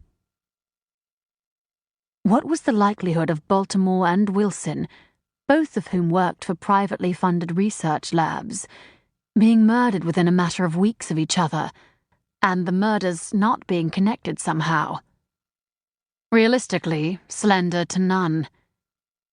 We might have no witnesses for Mark's murder, and he might have been tortured rather than torn apart by a red cloak, but it still seemed too much of a coincidence. At least to my radar, anyway. And yet something Jackson had said earlier niggled. I frowned. Why did you seem so surprised to see our dead red cloak, given the description you were given matched the ones that chased us? Because they really don't match. All the witnesses were close enough to note a marking on his cheek, and yet made no mention of the way he smelled, his gauntness, or the red eyes. That seems rather odd to me. Witnesses to hideous crimes are often unreliable when it comes to providing solid information. He grimaced. I know, but it still strikes me as odd. I wondered if Sam thought it was odd too. Not that he'd ever tell me one way or another. What happened to the red cloak? Did anyone try to stop him? No, and you can't blame anyone for that, given Wilson was apparently sliced up pretty badly. The red cloak disappeared down a nearby sewer drain, and no one has seen him since. And weren't likely to, I suspected, unless they were game enough to head into Brooklyn. Was that the real reason Sam had been there the night I'd saved his life? Had he been trying to find Wilson's murderer? It seemed logical, and it would also explain why the Red Cloaks had been so determined to get rid of him. Maybe he'd been close to uncovering their location. So was Wilson simply in the wrong place at the wrong time, or do you think there's something more behind his murder? Personally, I think it's very likely the Syndicati are behind it. The Syndicati were basically the vampire version of the Mafia, only a hell of a lot more dangerous. I frowned. Why would you think that? Because the Syndicati have a finger in every nasty pie in this city, so why couldn't they be involved in the murder of a scientist working on a top-secret project? They're more likely to attempt to kidnap him and gain his secrets than kill him, I said. He's no good to anyone dead. Besides, I can't imagine them working with the likes of the Red Cloaks. They'd work with whoever or whatever was best suited to the job they wanted done. Jackson's voice was grim, making me suspect he'd had dealings, or at the very least crossed paths, with the Syndicati in the past. He added, However, I haven't been hired to find Wilson's murderer. My employer is more interested in retrieving his research. My eyebrows rose. When was his research stolen? The day after his murder. Whoever did it hacked into Wilson's computers at the Research Foundation and completely erased every note Wilson had made. They didn't have backups. They did. Someone broke into the Foundation the same night and did a hatchet job on the backup system. All of which was a chilling echo of what had happened after Baltimore's murder. Have they tried to retrieve the erased information? Yes, but it wasn't successful. Meaning whoever was responsible knew a thing or two about computers, because it wasn't easy to so completely erase information from a hard drive. So who's your employer? And what does this have to do with Professor Baltimore's murder? He unwrapped another package, this time revealing thick slabs of corned beef on sourdough with a lavish helping of mustard pickle. Not my favorite, but given how much my belly was still rumbling, I wasn't about to be picky. Denny Rosen, the company president, not the gagabout's son, employed me after getting little satisfaction from the team the investigation was handed over to. 3 guesses as to who that was, I thought, amusement running through me. I don't suppose you know the name of the detective currently in charge. Sam Turner. He paused, eyeing me. You know him? Used to. I shrugged and tried to ignore that tiny, insane fraction that wished I still did. Good luck getting information about the case out of him. He's always been a clam when it comes to discussing any aspect of his work. I actually make a point of not talking to the cops. They tend to get antsy about private investigators snooping around their patch during an ongoing investigation. That's probably a good move. I licked the sweet pickle mustard off my fingers and said, So why did Rosen point you in Baltimore's direction? I'm gathering he's not just doing it to piss off his ex. He's not.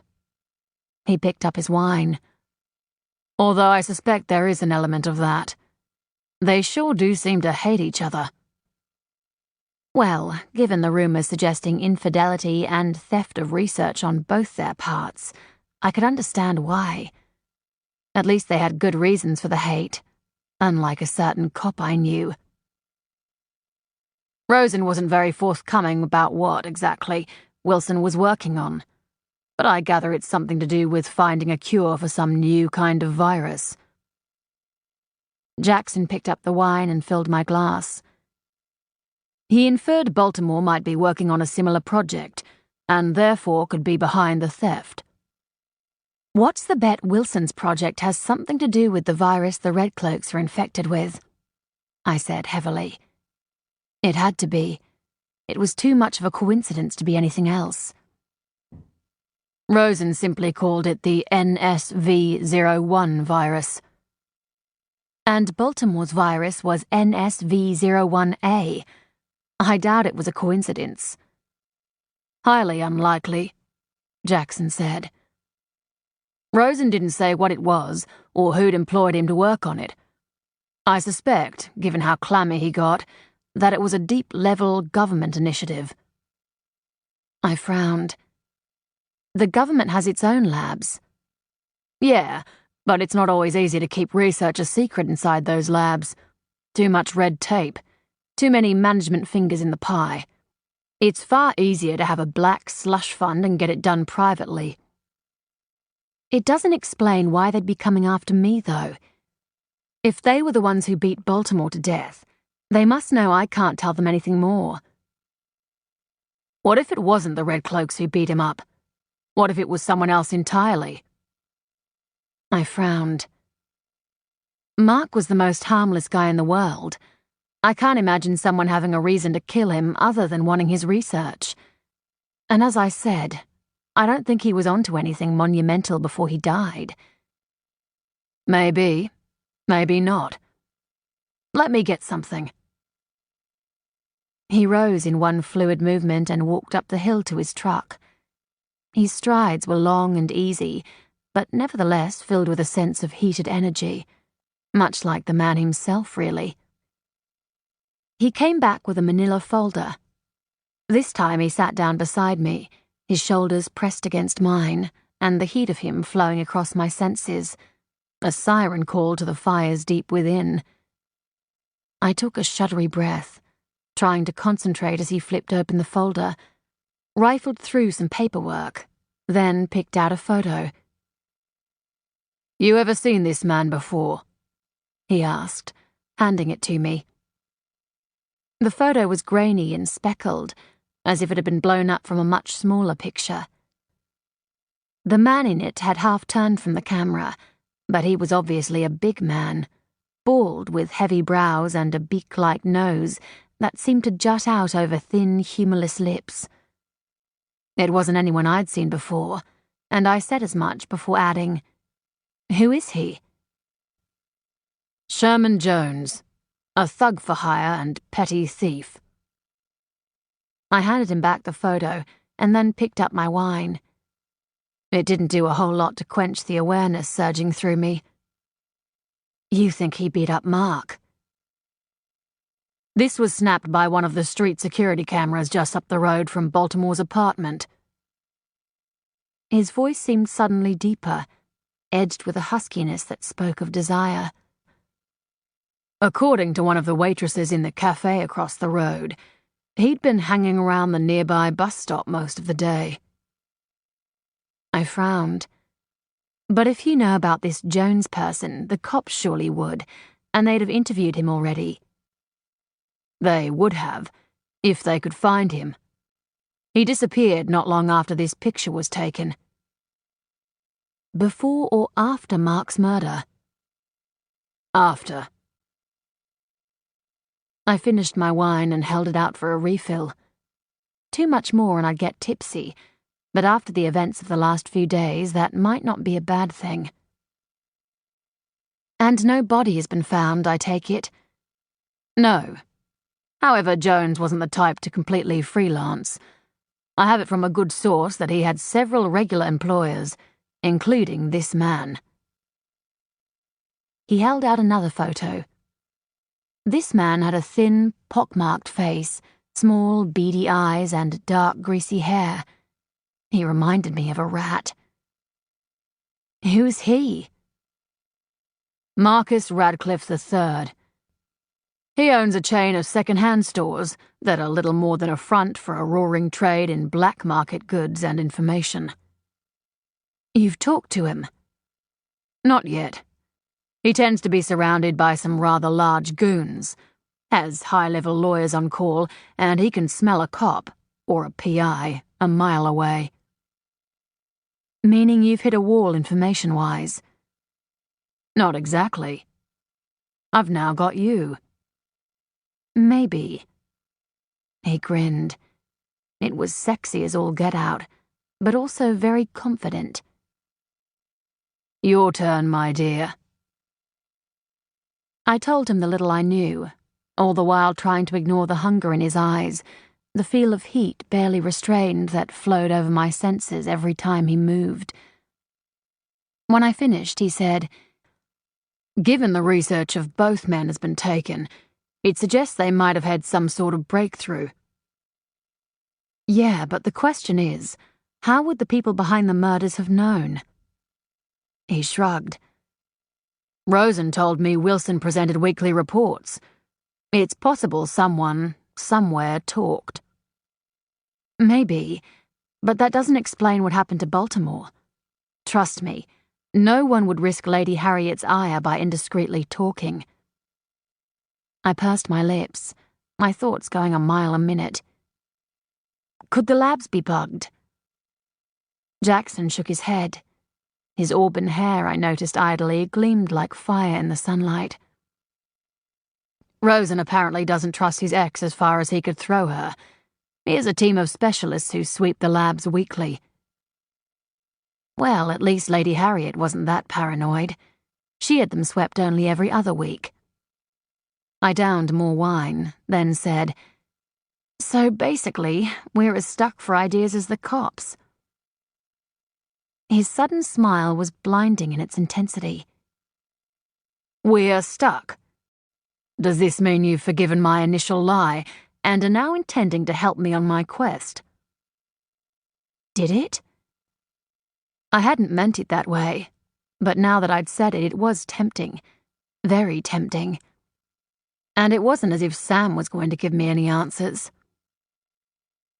I don't know, I said, honestly enough. I'm not sure it would be wise for either of us to tangle with the things that are carrying the virus. Can the virus affect non-humans? Rosen gave me the impression it was human only. I hesitated, but it wasn't like I hadn't already told him enough to get us both into trouble. In for a penny, in for a pound, as the saying went. Besides, he needed to know what he might be dealing with. From the little I've been told, it very definitely affects humans and vampires.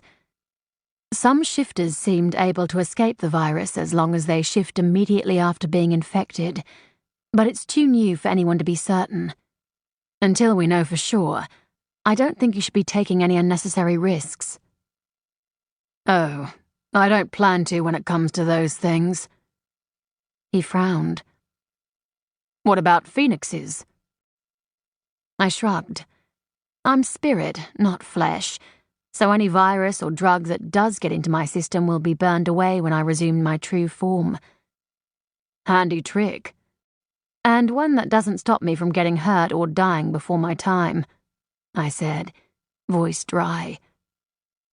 A phoenix making it through a full 100 years of life is something of a rarity. So how many lifetimes have... He paused, listening intently for several seconds. Then his gaze hit mine, sharp and intent.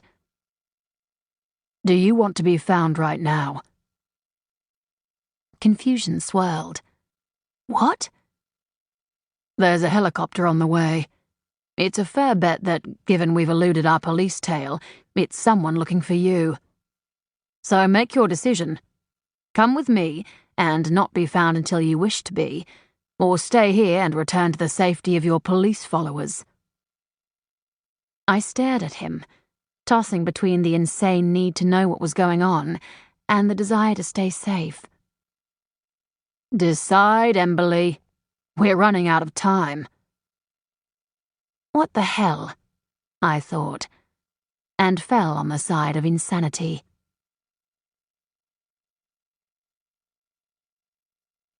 Chapter 6.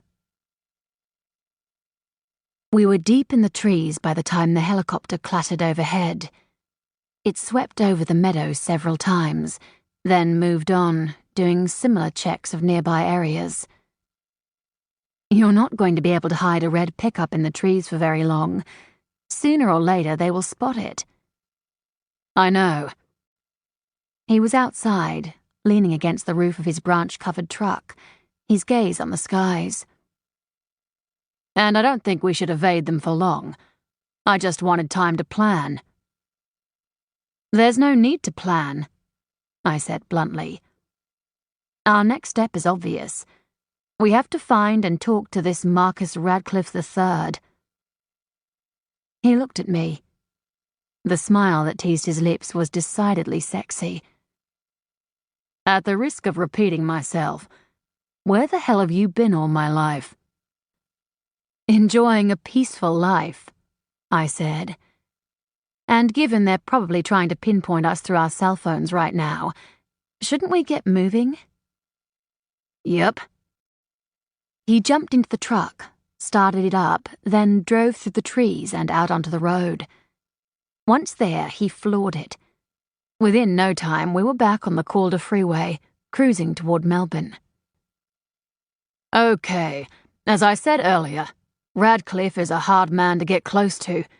He does, however, have two vices: gambling and women. He's a regular at Crown's VIP gaming lounges, and always finishes the night with a lovely lady on his arm. I am not going to be one of those lovely ladies. I don't mind investigating bad guys, but I'm not going to bed them. And I wouldn't ask you to, he said, his annoyed tone softened by the amusement teasing his lips. Especially not before I've had a chance to do so. I smiled, and here I was thinking that particular goal had gone out the window. His gaze came to mine, and the rawness of desire so evident in those green depths had me struggling to breathe. Pinpricks of sweat broke out across my skin, and the flames within surged, eager to taste the heat of him, to draw it deep inside and savor its sweetness. "Trust me," he said softly. "That particular goal is stronger than ever." I resisted the urge to fan myself and pulled my gaze away from his as I tried to get my breathing under control. "So, how are we going to separate Radcliffe from his people?" I hesitated and grinned as I added, "Or should that be, how am I going to separate him?" "I suspect all you'll need to do is wear something sexy and offer him a room number. It's happened before, from what the croupiers have said." He grimaced. "Of course, the problem with that is we first have to get you away from your police tail." "Let me worry about that," I said, knowing our biggest problem wouldn't be me escaping a tail, but rather surviving the explosion of anger from the man who would undoubtedly be waiting when I returned home. Let's just concentrate on the finer details of ensnaring Radcliffe. Jackson pulled to a stop outside the Ascot Vale railway station and gave me a somewhat dubious look. "Are you sure you don't want me to drive you home?" I shook my head. "I know Sam. He'll drag you away, lock you up, and interrogate the shit out of you. And that won't be at all conducive to our plans. But he can't legally retain me for too long, not without charging me."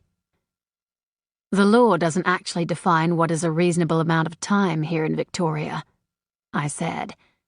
"And as I said, Sam's not regular police. He's part of some sort of special unit. I suspect the restraints on what they can and can't do are somewhat lax. Especially given they were apparently killing the Red Plague people willy-nilly, and had threatened to do the same to anyone who knew too much about them." Jackson still didn't look happy. I leaned across the seat and kissed him. It was meant to be just a short, friendly peck, but it turned into something a whole lot more fiery. "Damn, woman," he said, his breathing harsh on my lips. "We really need to find some time for ourselves." "Tonight." I quickly opened the door and got out of the truck before the urge to do more than just kiss him became too hard to ignore. He drove off fast, as if he too needed to get away before he gave in to what burned unsatisfied between us, and I made my way home. Sam was waiting near the front doors. No surprise there. "Just what the fuck did you think you were doing?" He all but exploded the minute I got close. "Losing our tail was bad enough, but then to take out the Red Cloak like that." "Are we going to do this in the middle of the street?" I interrupted calmly. "Or would you at least like some privacy and a cup of coffee?" "Privacy and coffee," he growled, and headed for the front entrance. I stepped in front of him and pressed one hand against his chest, stopping him. Once, his body heat would have flowed through my fingertips as sweetly as a kiss. Now, though, there was nothing. It was as if all his heat had been sucked away by whatever had happened to him in the last year. "I told you before, I don't want you near my apartment. Not any more than necessary." I nodded toward the semi-vacant port side. "We go over there, or we go back to your station." "Port side," he snapped, then motioned sharply for me to lead the way. He followed me across, and it was all I could do to not rub my arms against the fear creeping across my flesh. It wasn't just the force of his anger, it was the intensity of the darkness within it. It felt like he was barely containing it. And yet, once again, there was also a tiny sliver of emotion that wasn't dark or cold, but rather one that spoke of concern. Or was I simply feeling that because I so desperately wanted it to be true? I selected a table away from the other patrons, and we ordered our drinks when the waitress came. "Okay," he said once she'd gone. "Explain what the hell you thought you were doing." "No," I said. "Not until you start answering some questions yourself." "Emberly," he growled, that darkness within him crowding even closer. "No." I crossed my arms and met his gaze calmly, although I was far from calm on the inside. "I want to know what's going on, Sam. I want to know why those things are still after me.